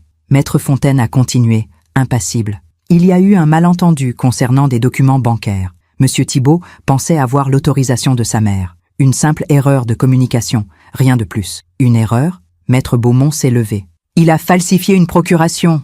Il n'y a aucune preuve qu'il l'ait falsifiée lui-même. Peut-être a-t-il été dupé par quelqu'un d'autre. C'est ridicule. Maître Beaumont, contrôlez-vous, a dit la juge. Maître Fontaine a souri, satisfait. Madame la juge, ce que nous voyons ici est un conflit familial douloureux, mais normal. Un fils qui s'inquiète pour sa mère vieillissante. Une mère qui, peut-être, commence à se sentir dépassée et qui projette ses angoisses sur son enfant. Objection. Et au lieu de chercher une solution familiale, un dialogue, une thérapie peut-être, on criminalise ce fils. On le traîne devant les tribunaux. On demande une ordonnance de protection, comme s'il était un prédateur. Il s'est tourné vers moi. Madame Thibault, regardez votre fils. Regardez-le vraiment. C'est le petit garçon que vous avez mis au monde, que vous avez élevé, que vous avez aimé. A-t-il vraiment mérité ça? J'ai regardé Oscar. Il avait baissé la tête. Ses épaules tremblaient légèrement. Pleurait-il? Mon cœur s'est serré. Madame la juge, a conclu Maître Fontaine, nous demandons le rejet de cette ordonnance de protection. Et nous demandons également que Madame Thibault soit suivie par un psychiatre indépendant pour s'assurer qu'elle n'est pas sous l'influence indue de tiers. Le silence est tombé dans la salle. Puis la juge s'est tournée vers moi. Madame Thibault, souhaitez-vous témoigner? Je me suis levée. Mes jambes tremblaient, mais j'ai tenu bon. Oui, Madame la juge, j'ai raconté tout, sans pleurer, sans m'excuser, sans baisser les yeux. J'ai raconté les 6 mois d'enfer, les demandes d'argent croissantes, les menaces, les fouilles dans mes affaires, la destruction de la photographie de mon mariage, les mots cruels, la violence contenue. Mon fils dit que c'est un malentendu, que je suis confuse, que je l'ai mal compris. Ma voix était ferme maintenant. Mais je n'ai rien compris de travers. J'ai vu les papiers, j'ai entendu les menaces, j'ai senti la peur m'envahir dans ma propre maison. Et vous pensez vraiment que votre fils représente un danger pour vous?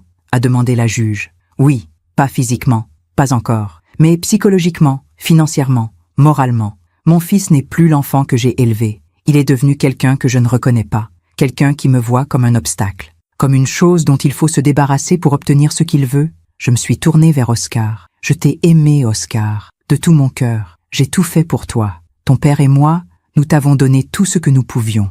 Et peut-être que nous avons fait des erreurs, peut-être que nous t'avons trop protégé, ou pas assez. Je ne sais pas. Mais une chose est sûre, je ne mérite pas ce que tu m'as fait. Oscar a relevé la tête. Nos regards se sont croisés. Et j'ai vu, enfin, une émotion réelle dans ses yeux. De la haine, pas du regret, pas de la tristesse, de la haine pure et simple. Madame la juge, ai-je dit en me retournant vers elle, mon fils me déteste. Je ne sais pas pourquoi, je ne sais pas quand c'est arrivé, mais c'est la vérité, et je ne peux pas vivre avec quelqu'un qui me déteste. Je ne peux pas vivre dans la peur. J'ai respiré profondément. Alors oui, je demande cette ordonnance de protection. Non pas pour le punir, mais pour survivre. Je me suis rassise. Mes mains tremblaient, mais j'avais dit ce que j'avais à dire. La juge a pris des notes, puis a levé les yeux. « Monsieur Thibault, souhaitez-vous témoigner ?» Oscar s'est levé lentement. Il a regardé la juge, puis moi, puis à nouveau la juge. Oui, sa voix était calme, trop calme. J'aime ma mère. Je l'ai toujours aimée. Tout ce que j'ai fait, c'était pour elle, pour la protéger, pour m'assurer qu'elle serait en sécurité. Il a marqué une pause, mais elle a raison sur un point. Elle ne me reconnaît plus. Et vous savez pourquoi? Parce que je ne suis plus l'enfant obéissant, soumis, qui faisait tout ce qu'on lui demandait sans poser de questions. J'ai grandi, j'ai changé, j'ai des opinions, des besoins, des limites. Et apparemment, elle ne peut pas l'accepter. Elle veut que je reste éternellement son petit garçon. Mais je ne le suis plus. Il s'est tourné vers moi. Tu dis que je te déteste? Non, maman, je ne te déteste pas. Je te plains, parce que tu es tellement accroché au passé, à papa, à cette maison, que tu ne vois pas la réalité. La réalité, c'est que tu es seul, que tu vieillis, que tu as besoin d'aide, et que je suis le seul qui soit là. Mais tu préfères me diaboliser plutôt que de l'admettre. Tu préfères croire que je suis un monstre plutôt que d'accepter que tu ne peux plus tout contrôler. Il a secoué la tête. Alors oui, si vous voulez me tenir éloigné d'elle, faites-le. Mais ne venez pas me chercher quand elle se retrouvera vraiment seule, vraiment perdue, sans personne pour l'aider. Il s'est rassis. La salle était silencieuse. La juge a refermé son dossier. Bien, je vais délibérer. Ma décision sera rendue dans 1 heure, l'heure la plus longue de ma vie. Maître Beaumont et moi sommes sortis dans le couloir. Je tremblais de la tête aux pieds. « Vous avez été parfaite », m'a-t-il dit. Je ne sais pas. Il était convaincant. C'est un manipulateur, Madame Thibault. Il sait exactement quoi dire pour retourner la situation, mais les faits sont de notre côté. La banque, les documents, les témoignages. Et si la juge ne nous croit pas, elle nous croira. Mais dans sa voix, j'ai entendu un doute. Quand nous sommes retournés dans la salle, la juge était déjà là. Son visage était impénétrable. Après examen des pièces et audition des parties, voici ma décision. Mon cœur battait si fort que j'entendais à peine. Les faits présentés par Madame Thibault sont étayés par des preuves solides. La tentative d'obtention frauduleuse de fonds est avérée. Les recherches concernant une mise sous tutelle, combinées aux témoignages médicaux confirmant la pleine capacité de Madame Thibault, démontrent une intention de manipulation. Par conséquent, j'ordonne une mesure de protection temporaire. Monsieur Oscar Thibault n'est pas autorisé à approcher sa mère à moins de 200 mètres, ni à la contacter par quelque moyen que ce soit, pour une durée de 6 mois. Quoi? Oscar s'est levé brusquement. C'est ridicule. Monsieur Thibault, asseyez-vous, a ordonné la juge. Non, vous ne pouvez pas faire ça. C'est ma mère. Monsieur Thibault, je vous ordonne de vous asseoir. Aïe, cette maison est autant la mienne que la sienne. La maison appartient à Madame Thibault, et vous avez 10 jours pour y récupérer vos affaires en présence d'un huissier. Non, non. 2 agents de sécurité se sont approchés. Monsieur, calmez-vous. Je ne me calmerai pas. Oscar a hurlé, se tournant vers moi. Tu es contente. Tu as gagné. Tu m'as détruit. Monsieur Thibault, sortez immédiatement ou vous serez placé en garde à vue pour outrage. Oscar m'a regardé une dernière fois. Dans ses yeux, j'ai vu quelque chose se briser définitivement.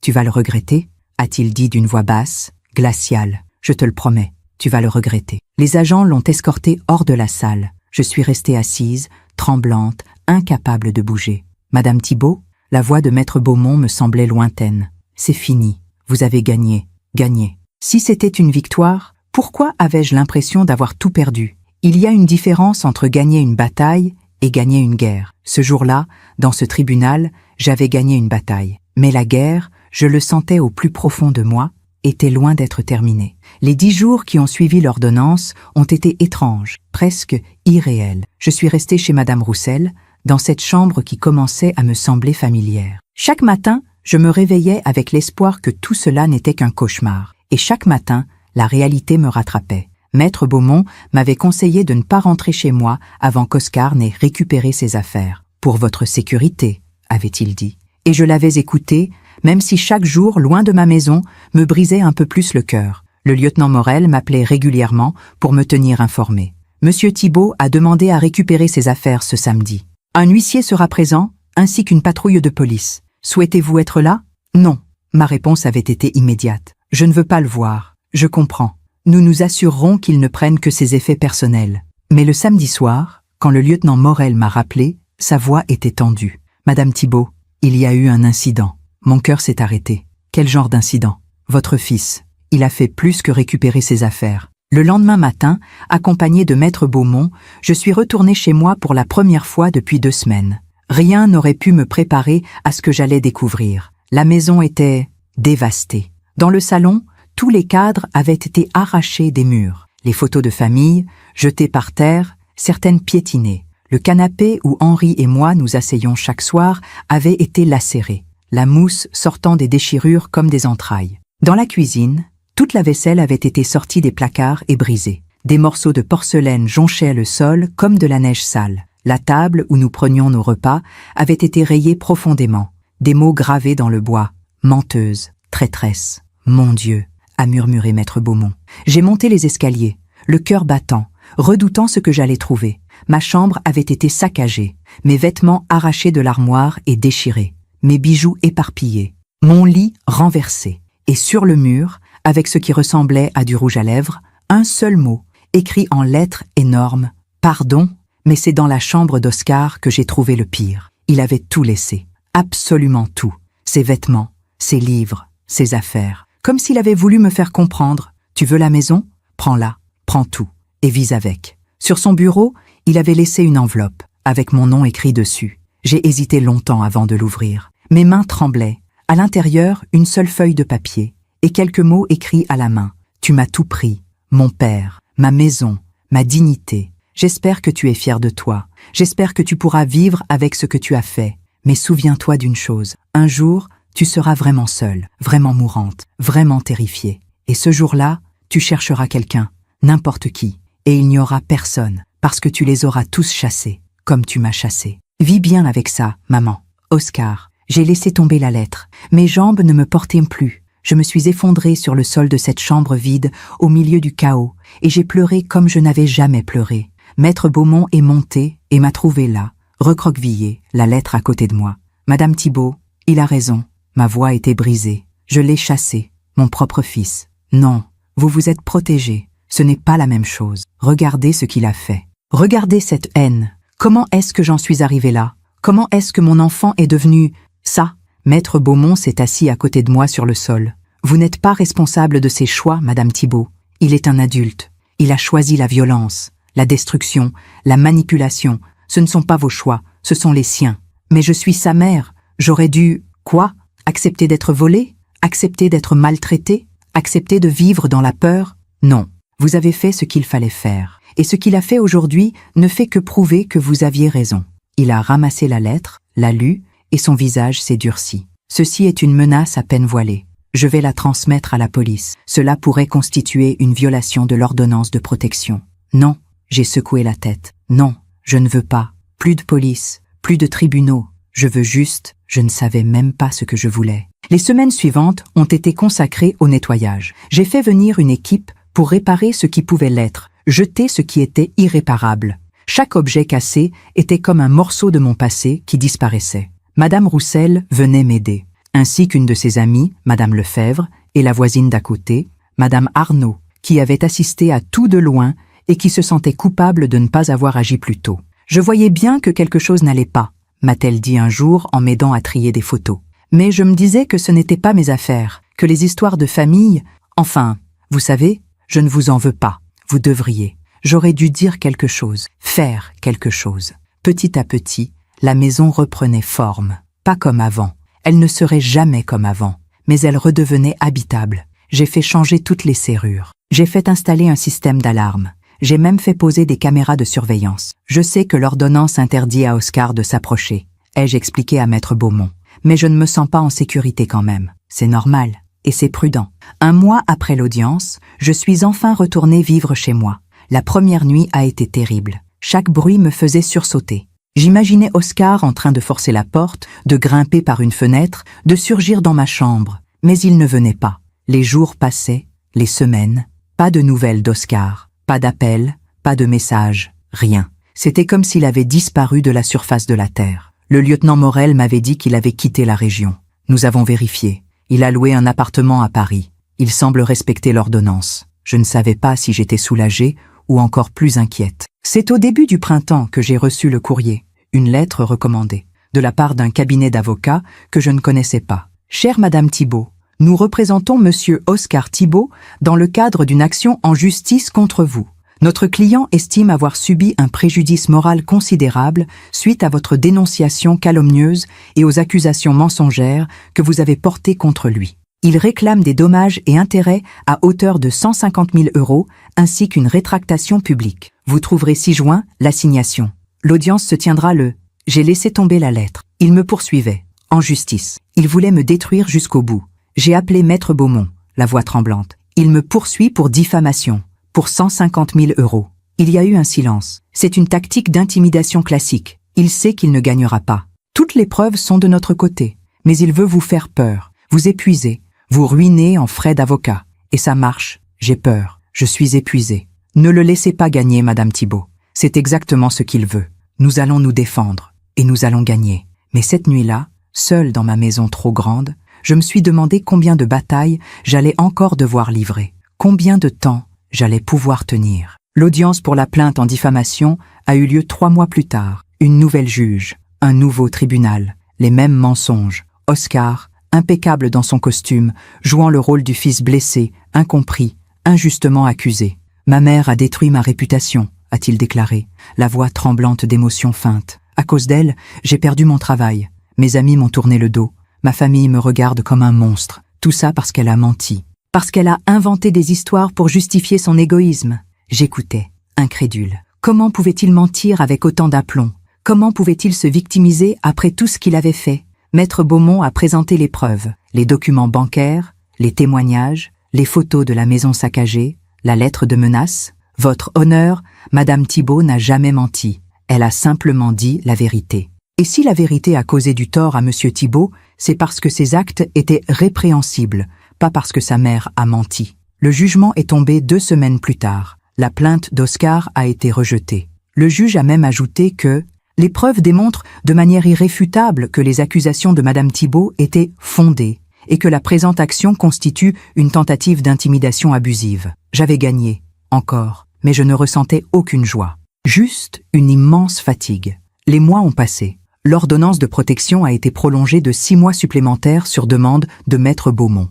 Oscar vivait toujours à Paris, loin de moi, mais sa présence continuait à hanter chaque coin de ma maison.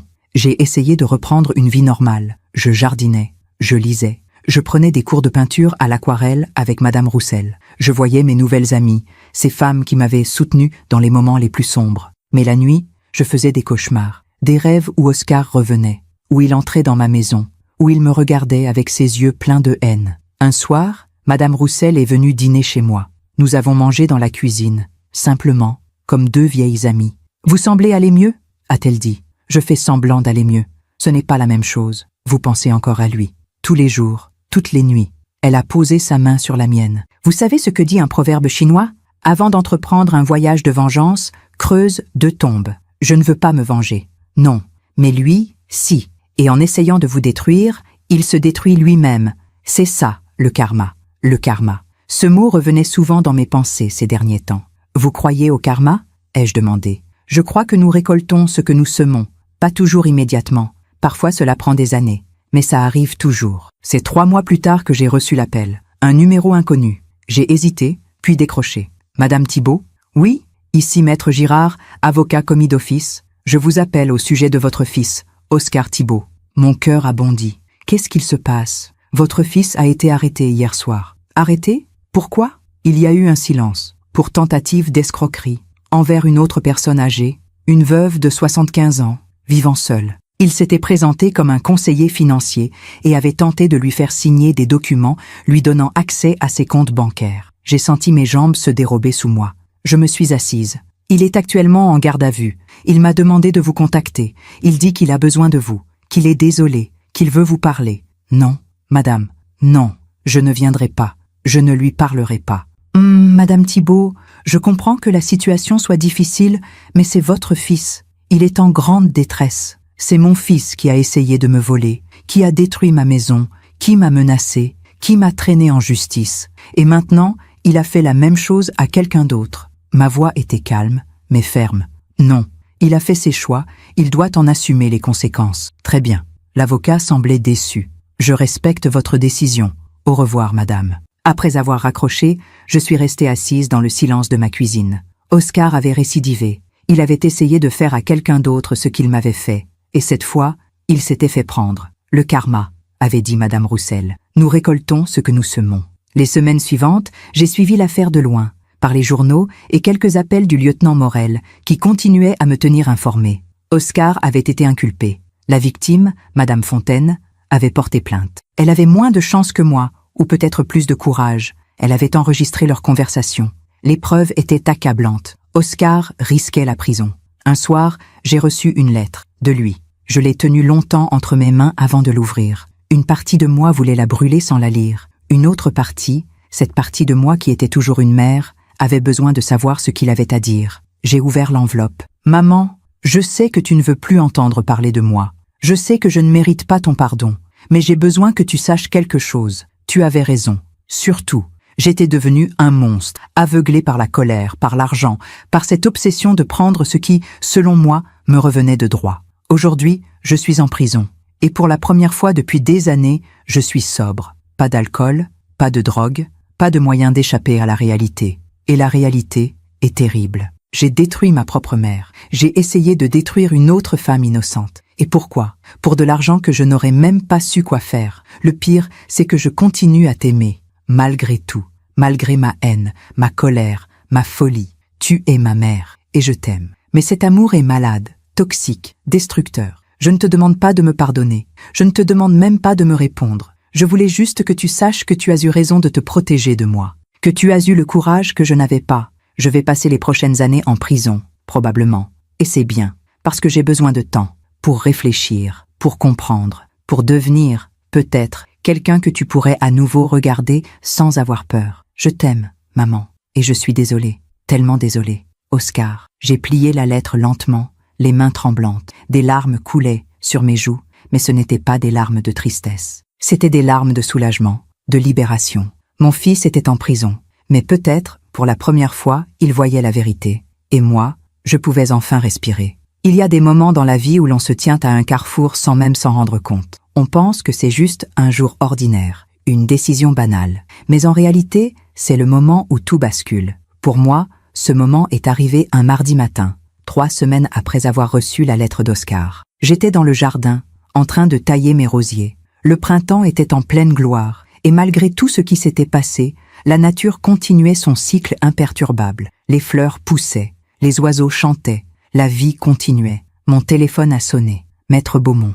Madame Thibault, j'ai des nouvelles. Le procès d'Oscar a été avancé. Il aura lieu dans 2 semaines. D'accord. Il y a autre chose. Le procureur souhaite que vous témoigniez. Mon cœur s'est serré. Témoigner? Pourquoi? Pour établir un pattern de comportement. Montrer que ce qu'il a fait à madame Fontaine n'était pas un acte isolé, mais une méthode qu'il avait déjà utilisée avec vous. Votre témoignage pourrait être déterminant. Je ne sais pas si je peux... Vous n'êtes pas obligée, madame Thibault. Mais réfléchissez-y. Ce n'est pas seulement pour la justice. C'est aussi pour vous, pour fermer ce chapitre définitivement. Après avoir raccroché, je suis restée longtemps assise sur le banc du jardin, mes sécateurs oubliés à mes pieds. Témoigner signifiait revoir Oscar, le regarder en face, raconter publiquement notre histoire. Est-ce que j'en avais la force? J'ai appelé madame Roussel. Nous nous sommes retrouvés dans un café, notre lieu habituel ces derniers mois. Je ne sais pas quoi faire, lui ai-je confié. Une partie de moi veut témoigner, pour cette femme qu'il a essayé de voler, pour que justice soit faite. Mais l'autre partie a peur. Oui, elle a bu une gorgée de son thé, réfléchissant. Angélique, je vais vous dire ce que je pense, et vous ferez ce que vous voudrez. Je vous écoute. Vous avez passé des années à avoir peur. Peur d'Oscar, peur de la solitude, peur du jugement des autres. Et petit à petit, vous avez appris à ne plus avoir peur. Vous vous êtes battu. Vous avez gagné. Mais il reste une dernière peur. Laquelle? La peur de dire la vérité face à lui, de ne plus baisser les yeux, de tenir debout devant celui qui vous a terrorisé et de dire « Voilà ce que tu m'as fait ». Ces mots ont résonné en moi comme une cloche. Et si je m'effondre, si je pleure, si je ne trouve pas les mots, alors vous pleurerez. Et ce ne sera pas grave, parce que vous serez là. Vous aurez fait ce qu'il fallait faire. J'ai accepté de témoigner. Les 2 semaines suivantes ont été étranges. Je me préparais mentalement, répétant dans ma tête ce que je dirais, comment je le dirais. Maître Beaumont m'a aidé, me posant des questions, m'expliquant comment cela se passerait. Le procureur vous posera des questions précises. Répondez simplement, honnêtement. L'avocat d'Oscar essaiera peut-être de vous déstabiliser, de vous faire passer pour quelqu'un de vindicatif. Ne tombez pas dans le piège. Restez calme, digne. Et si je le regarde et que... Quoi?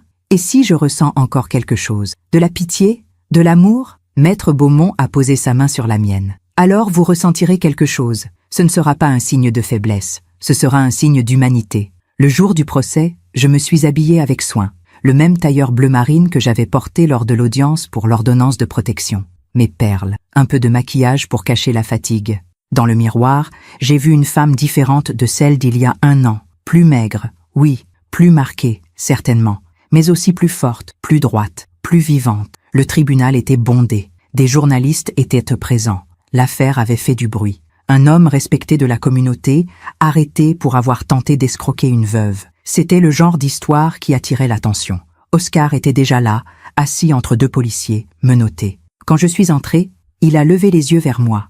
Nos regards se sont croisés. Dans ses yeux, je n'ai vu ni haine, ni colère. Juste une immense tristesse, une résignation.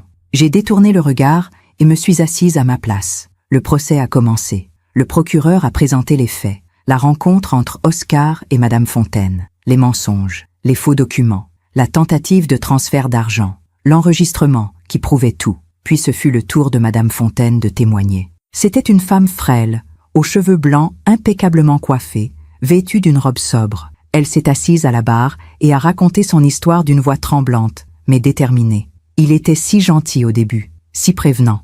Il m'a dit qu'il pouvait m'aider à mieux gérer mes finances, que je risquais de tout perdre si je ne faisais rien. J'avais peur. Alors j'ai fait confiance. Sa voix s'est brisée. Heureusement, ma fille est venue me rendre visite ce jour-là. Elle a tout compris. Elle a appelé la police. Sinon, je ne sais pas ce qui se serait passé. En l'écoutant, j'ai réalisé quelque chose de terrible. Cela aurait pu être moi, si je n'avais pas eu Maître Beaumont, si je n'avais pas eu le courage de porter plainte. C'est moi qui serais assise à cette place, racontant comment mon fils m'avait volé jusqu'au dernier centime. Puis, le procureur a prononcé mon nom. Nous appelons à la barre Madame Angélique Thibault. Je me suis levée. Mes jambes tremblaient, mais j'ai marché jusqu'à la barre, la tête haute. Le procureur était un homme d'une 50aine d'années, aux traits sévères mais aux yeux bienveillants. Madame Thibault, merci d'être venue. Je sais que ce n'est pas facile pour vous. Non, mais c'est nécessaire. Pouvez-vous nous dire quel est votre lien avec l'accusé? J'ai pris une profonde inspiration. Oscar Thibault est mon fils unique. Et pouvez-vous nous raconter ce qui s'est passé entre vous? Alors j'ai raconté tout.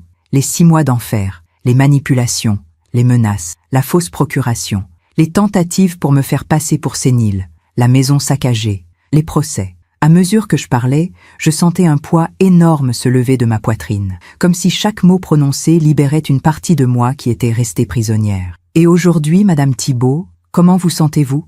Libre. Le mot était sorti avant que je ne puisse le retenir. Pour la première fois depuis longtemps, je me sens libre. L'avocat d'Oscar s'est levé pour me contre-interroger. Il a essayé de me déstabiliser, de me faire dire que j'exagérais, que j'avais mal compris les intentions d'Oscar. Mais je suis restée calme, digne. Je répondais à chaque question avec honnêteté, sans colère, sans vengeance. N'êtes-vous pas une mère vindicative qui veut punir son fils parce qu'il a osé réclamer ce qui lui revenait? Non, je suis une mère qui a dû se protéger de son propre enfant, et c'est la chose la plus douloureuse que j'ai jamais eu à faire. Quand je suis descendue de la barre, Oscar m'a regardé, et j'ai vu des larmes couler sur ses joues.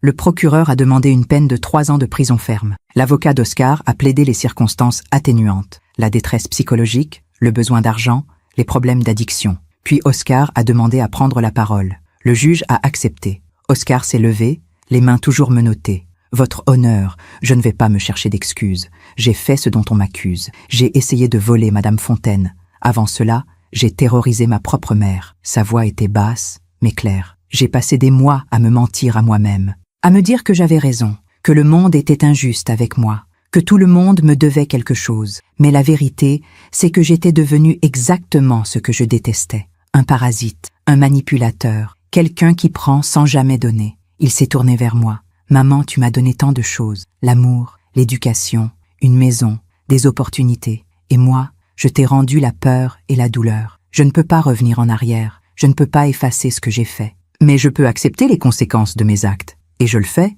Il s'est rassis.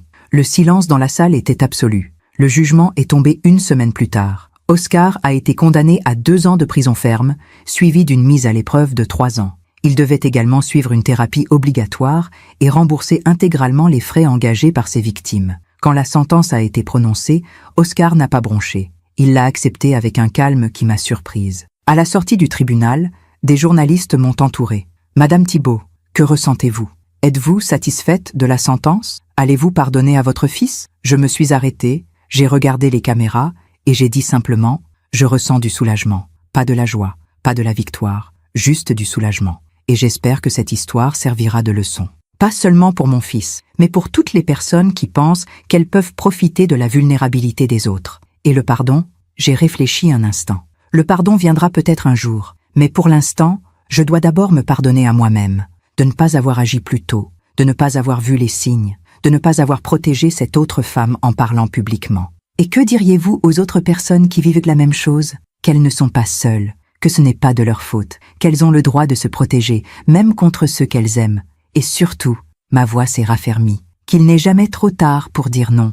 Après un procès, après une condamnation, on pourrait penser que tout est fini, que l'on tourne la page et que la vie reprend son cours normal. Mais la vérité, c'est qu'il n'y a pas de fin nette, pas de ligne claire entre avant et après. Il y a juste la suite. Les premiers jours après le jugement ont été étranges. Je me réveillais le matin en me demandant ce qui avait changé. Tout et rien à la fois. Oscar était en prison, mais il continuait à occuper mes pensées. La maison était calme, sécurisée, mais je sursautais encore au moindre bruit. Madame Roussel m'a invité à déjeuner chez elle, 1 semaine après le procès. « Comment vous sentez-vous vraiment ?» m'a-t-elle demandé en servant le thé. Fatiguée, vidée, mais aussi soulagée, je crois. C'est normal, vous venez de traverser une guerre. Le corps et l'esprit ont besoin de temps pour comprendre que c'est fini. Est-ce que c'est vraiment fini? Elle m'a regardé avec ses yeux sages qui avaient vu tant de choses. La bataille juridique, oui. Mais la guérison intérieure? Non. Ça, c'est un autre voyage. Plus long,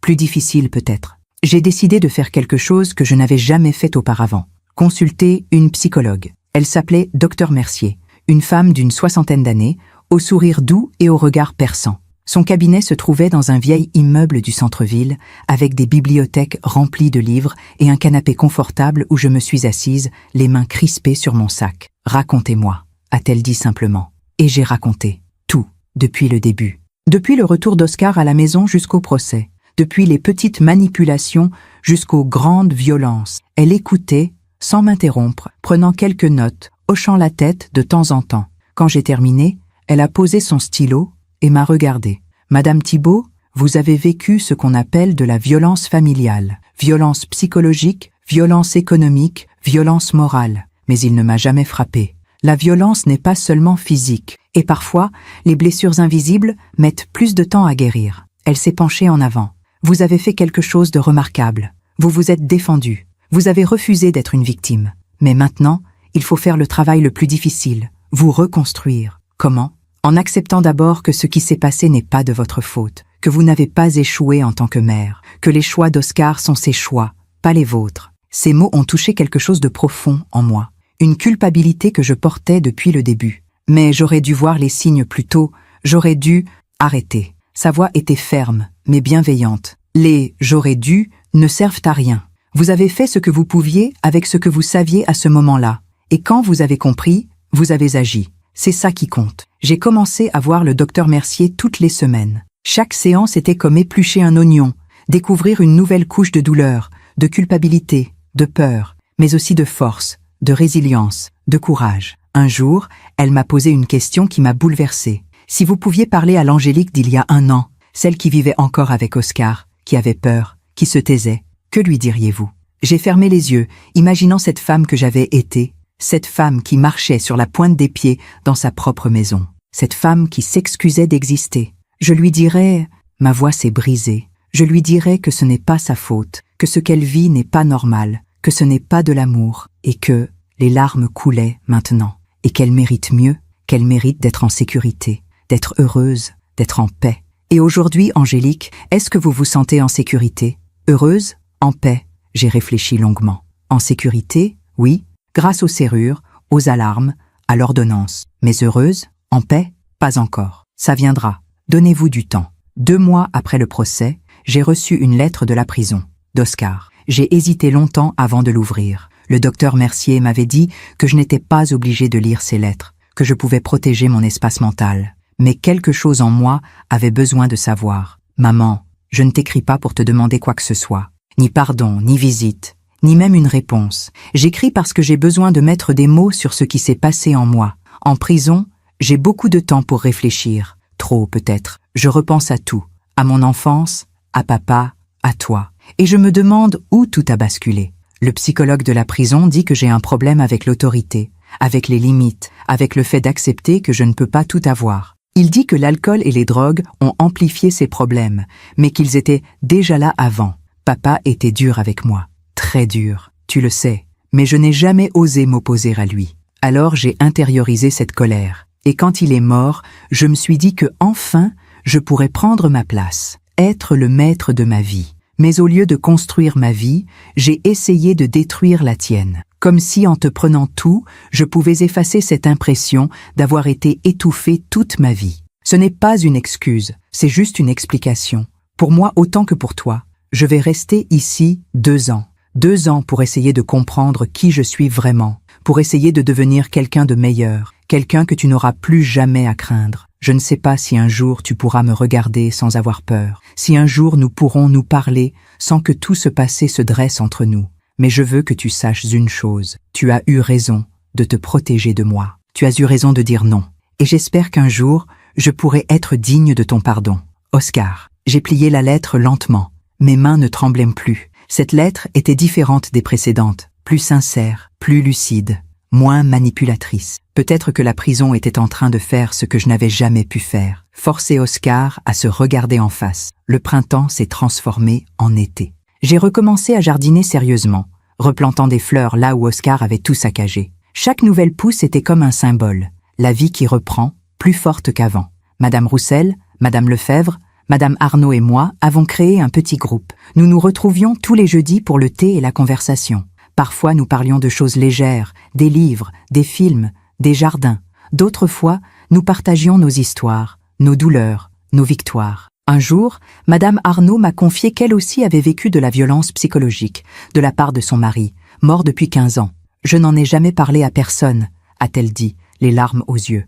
Mais vous voir, Angélique, vous battre comme ça m'a donné le courage de l'admettre, même si c'est trop tard pour faire quoi que ce soit. Ce n'est jamais trop tard pour guérir, lui ai-je dit doucement. Et en disant ces mots, je les ai sentis résonner en moi. Ce n'était pas trop tard pour moi non plus. Un après-midi, j'ai fait quelque chose que je n'avais pas fait depuis des mois. J'ai ouvert l'enveloppe contenant les morceaux de la photographie de mon mariage, celle qu'Oscar avait déchirée. J'ai étalé tous les morceaux sur la table de la cuisine, comme un puzzle. Certains morceaux étaient déchirés si finement qu'on ne pouvait plus les assembler. D'autres avaient été piétinés, mais j'ai essayé quand même. Patiemment, méthodiquement, j'ai reconstruit l'image. Ça m'a pris 3 heures. À la fin, la photo était là, reconnaissable, mais avec des fissures visibles. On voyait les déchirures, on voyait les manques. Mais on voyait aussi Henri et moi, jeunes, souriants, pleins d'espoir. J'ai pris cette photo réparée et je l'ai mise dans un nouveau cadre. Puis je l'ai accrochée dans le salon, à sa place d'origine. Les fissures faisaient maintenant partie de la photo. Elles racontaient une histoire. Mon histoire. En septembre, j'ai reçu un appel de Madame Fontaine, l'autre victime d'Oscar. Madame Thibault, j'espère que je ne vous dérange pas. Pas du tout. Comment allez-vous? Mieux. Grâce à vous, en partie. Votre témoignage au procès. Il m'a aidé à comprendre que je n'étais pas seule, que ce n'était pas ma faute. C'est exactement ce que j'espérais.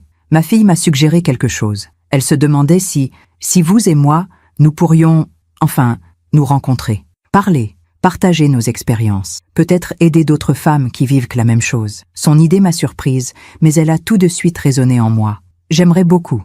Nous nous sommes rencontrés la semaine suivante dans un café tranquille. Elle était plus forte que je ne l'avais imaginé, avec un regard vif et un sens de l'humour qui m'a fait rire pour la première fois depuis longtemps. « Vous savez ce qui est ironique ?» a-t-elle dit. « Nos enfants nous ont appris à nous défendre. Pas de la manière dont ils l'auraient voulu, mais quand même. Nous avons parlé pendant des heures, de nos peurs, de nos victoires, de nos regrets, et à la fin, elle m'a dit quelque chose que je n'oublierai jamais. Vous savez ce que j'ai compris? On nous apprend qu'une mère doit tout sacrifier pour ses enfants. Mais personne ne nous dit qu'une mère a aussi le droit de se protéger, qu'elle a le droit de dire « jusqu'ici, mais pas plus loin ». Jusqu'ici, mais pas plus loin, ai-je répété. C'est exactement ça. L'automne est arrivé, apportant avec lui ses couleurs chaudes et son air frais. 1 an exactement s'était écoulé depuis l'ordonnance de protection. J'étais dans mon jardin, ramassant les feuilles mortes, quand mon téléphone a sonné. Maître Beaumont, Madame Thibault, j'ai une question à vous poser. Une association locale qui aide les victimes de violences familiales m'a contacté. Ils cherchent des personnes qui accepteraient de témoigner de leur expérience pour aider d'autres victimes à trouver le courage d'agir. Mon cœur s'est accéléré. Vous pensez à moi. Oui, vous n'êtes évidemment pas obligé, mais je pense que votre histoire pourrait aider beaucoup de gens. Vous avez montré qu'il n'est jamais trop tard pour se défendre, même à 69 ans, même contre son propre fils. J'ai regardé ma maison. Cette maison qui avait été une prison et qui était redevenue un foyer. Cette maison qui portait les cicatrices du passé, mais aussi les promesses de l'avenir. Oui, ma voix était claire, ferme. Oui, je veux le faire. Il y a quelque chose de particulier dans le fait de raconter son histoire à voix haute, devant des étrangers.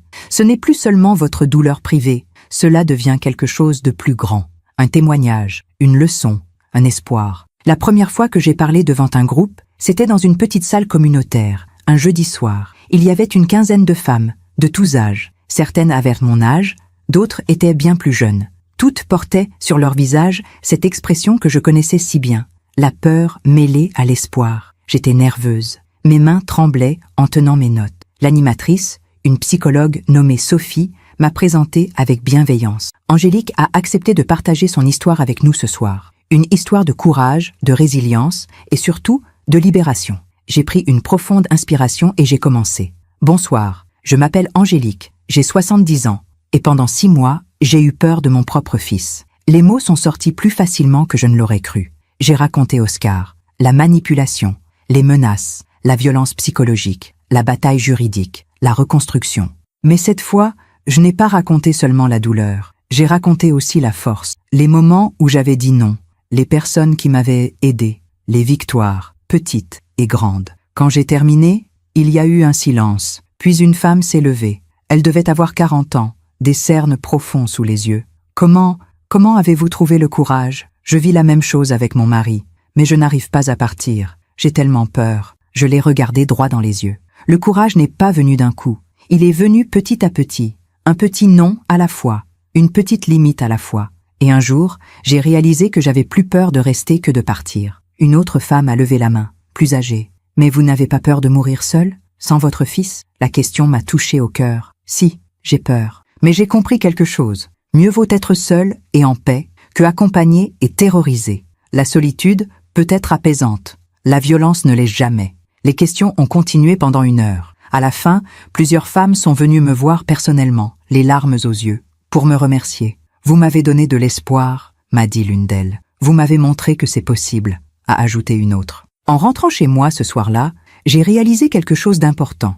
Ma douleur avait trouvé un sens. Elle n'était plus juste une blessure personnelle. Elle était devenue un pont vers d'autres femmes, un phare dans leur nuit. Les semaines suivantes, j'ai témoigné plusieurs fois, dans des associations, des centres sociaux, même une fois à la radio locale. Chaque fois, c'était différent. Chaque fois, je voyais dans les yeux de ces femmes le reflet de ce que j'avais vécu. Madame Fontaine m'accompagnait souvent. Nous formions un duo étrange, mais complémentaire. 2 femmes âgées qui refusaient d'être des victimes silencieuses. Un jour, après une conférence, une jeune femme d'une 30aine d'années m'a abordée. « Madame Thibault, je voulais vous dire, mon père fait à ma mère ce que votre fils vous a fait. Elle refuse de voir la réalité. Elle dit qu'elle l'aime, qu'elle ne peut pas partir. J'ai tout essayé, mais rien ne marche. Sa détresse était palpable. Que puis-je faire ? J'ai posé ma main sur son bras. Vous ne pouvez pas la sauver malgré elle. Personne ne peut. Mais vous pouvez être là, être une porte ouverte, un refuge si elle décide de partir. Et surtout, ne pas la juger. La culpabilité est déjà assez lourde comme ça. Mais si elle ne part jamais, alors vous aurez fait ce que vous pouviez. Et c'est déjà beaucoup. Elle est partie, les yeux rouges, mais avec quelque chose dans le regard qui ressemblait à de la détermination. C'est en novembre, 1 an exactement après le procès, que j'ai reçu une nouvelle lettre d'Oscar. Cette fois, je ne l'ai pas ouverte tout de suite. Je l'ai posée sur la table de la cuisine et je l'ai regardée pendant 2 jours, me demandant si j'étais prête. Finalement, Un dimanche matin, avec une tasse de thé et le soleil qui entrait par la fenêtre, je l'ai ouverte. « Maman, cela fait maintenant 1 an que je suis ici.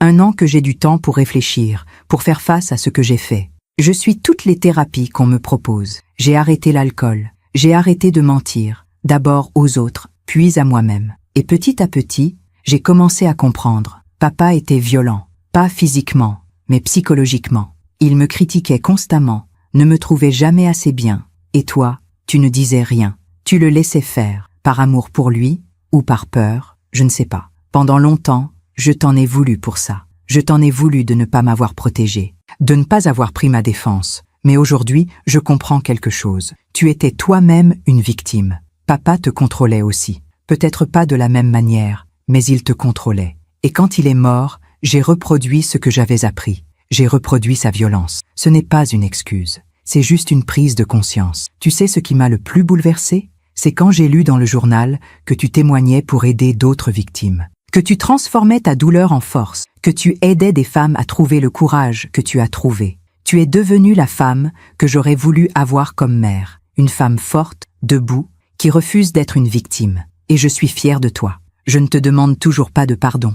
Je ne le mérite pas encore. Peut-être que je ne le mériterai jamais. Mais je voulais que tu saches. En me protégeant de moi, tu m'as sauvée. Tu m'as forcé à me regarder en face. Et pour ça, je te remercie.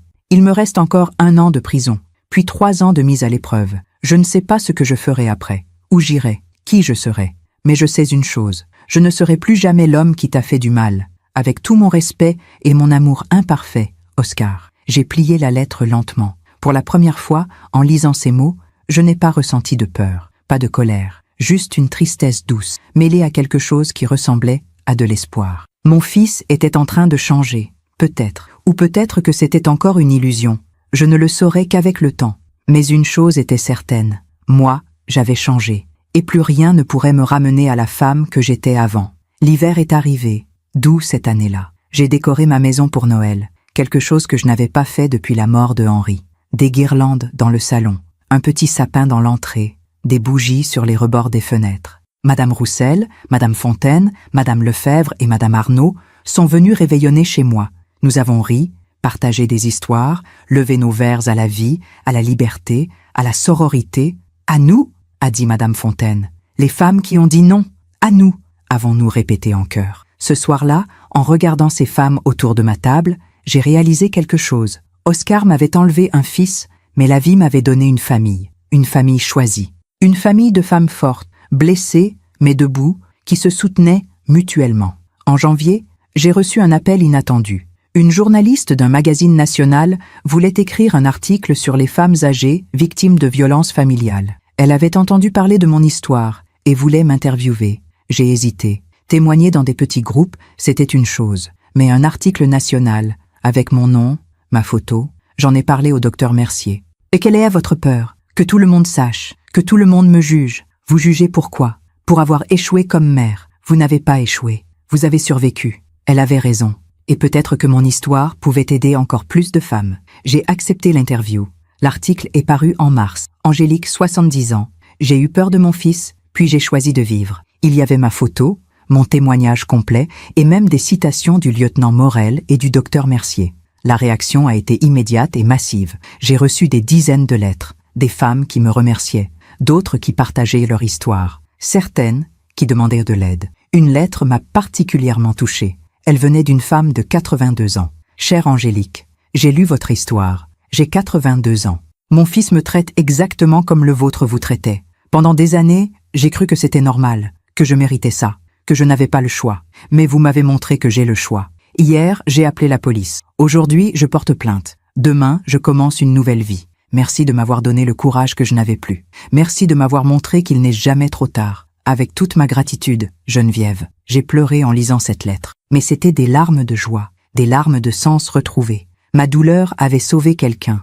Au printemps, l'association m'a demandé si j'accepterais de devenir bénévole permanente, pour accompagner les femmes qui sortaient de situations de violence, pour les écouter, les conseiller, les soutenir. Vous seriez parfaite pour ce rôle, m'a dit Sophie, l'animatrice. Vous avez vécu ce qu'elles vivent, vous savez de quoi vous parlez, et surtout, vous incarnez l'espoir. Vous êtes la preuve qu'on peut s'en sortir. J'ai accepté. 2 fois par semaine, Je me rendais au centre. J'écoutais des histoires qui ressemblaient à la mienne. Des fils qui volèrent leur mère, des maris qui terrifiaient leurs femmes, des pères qui manipulaient leurs filles. Et à chaque fois, je leur disais la même chose. Vous n'êtes pas seuls, ce n'est pas de votre faute, et vous avez le droit de vous protéger. Une femme, après notre première rencontre, m'a dit « Vous savez ce qui m'aide le plus? C'est de voir que vous avez survécu, que vous souriez à nouveau, que vous vivez. Ça me donne de l'espoir. Alors gardez cet espoir, lui ai-je répondu. Même les jours les plus sombres, gardez-le précieusement. »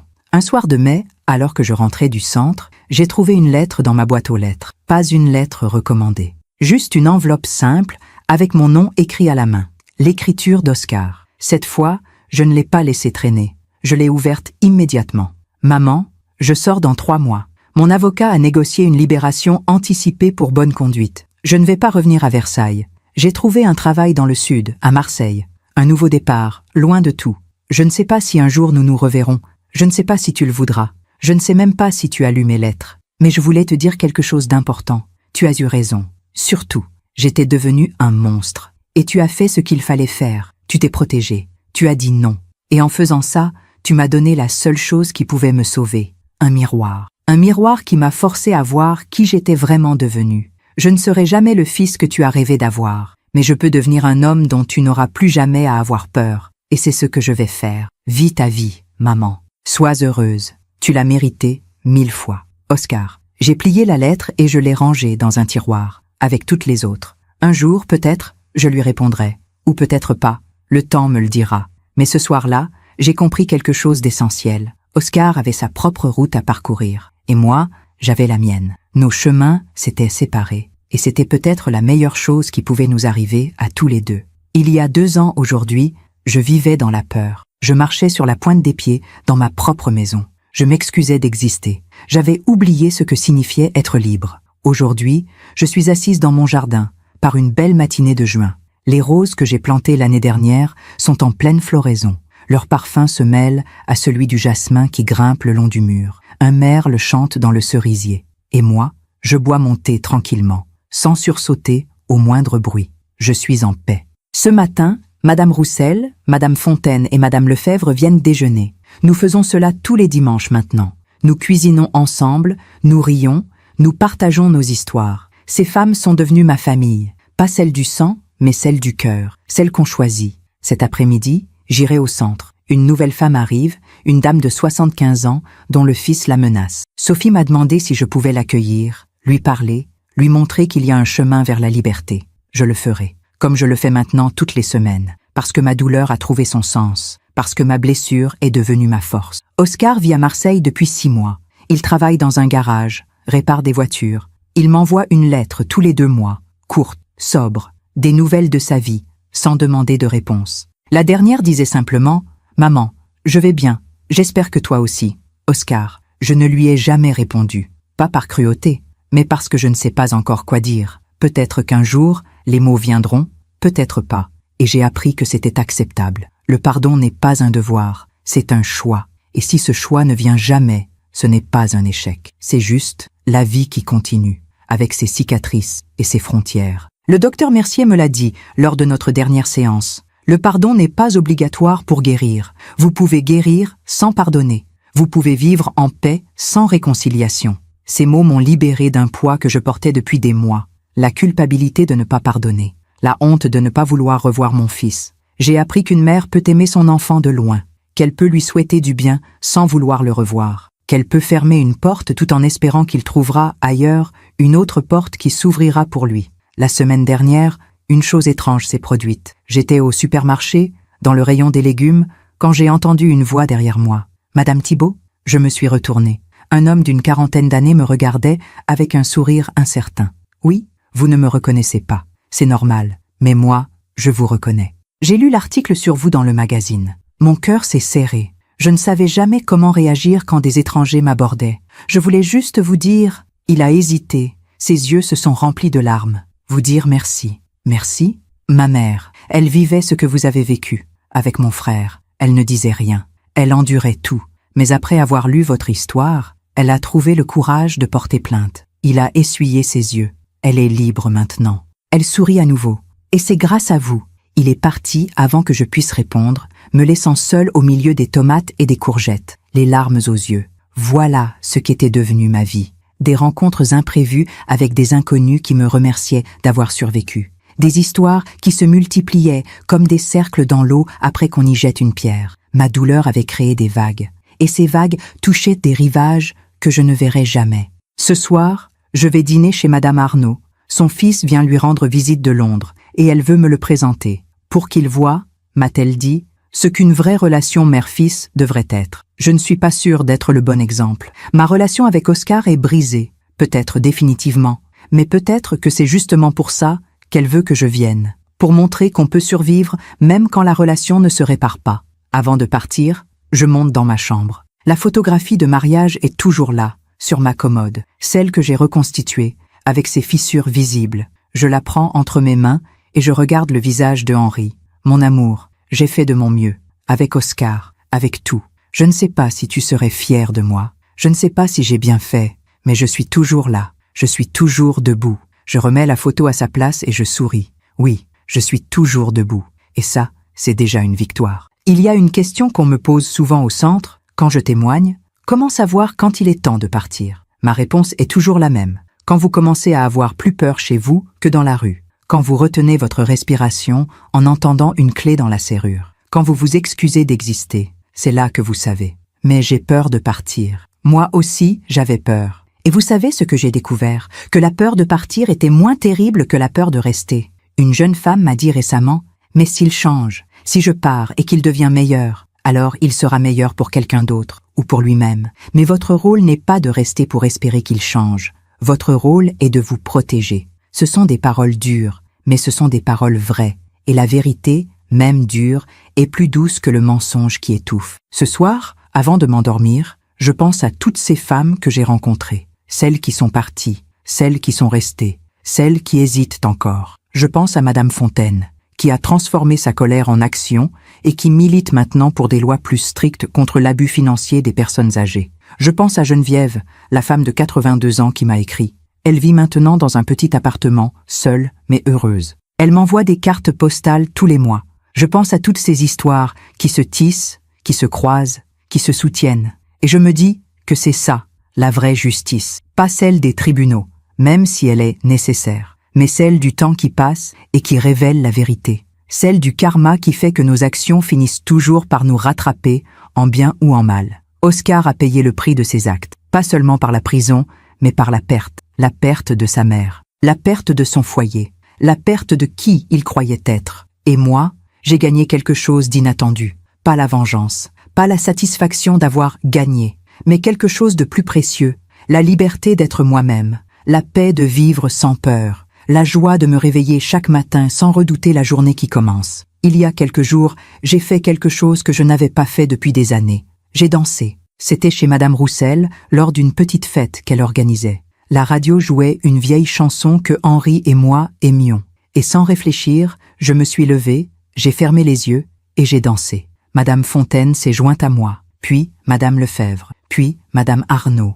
Et nous avons dansé toutes les quatre, ces vieilles femmes qui avaient survécu à tant de choses, qui portaient tant de cicatrices, mais qui étaient toujours capables de rire, de bouger, de vivre. En dansant, j'ai pensé à cette phrase que le docteur Mercier m'avait dite. La guérison n'est pas l'absence de douleur, c'est la capacité de danser malgré elle. Et ce soir-là, j'ai dansé, avec mes cicatrices, avec mes peurs qui ne disparaîtraient jamais complètement, avec mon fils absent et peut-être à jamais perdu. Mais j'ai dansé quand même, parce que j'étais vivante, parce que j'étais libre, parce que j'avais choisi de vivre et non plus simplement de survivre. Si mon histoire aide ne serait-ce qu'une femme à ouvrir les yeux, alors tout cela aura eu un sens. Si une seule personne qui m'écoute comprend qu'elle a le droit de dire non, qu'elle a le droit de se protéger, qu'elle a le droit d'être heureuse même si cela signifie perdre quelqu'un qu'elle aime, alors ma douleur n'aura pas été vaine. Parce que c'est ça, la vraie victoire. Pas la punition de ceux qui nous ont fait du mal, mais la transformation de notre douleur en lumière pour d'autres. Je m'appelle Angélique Thibault,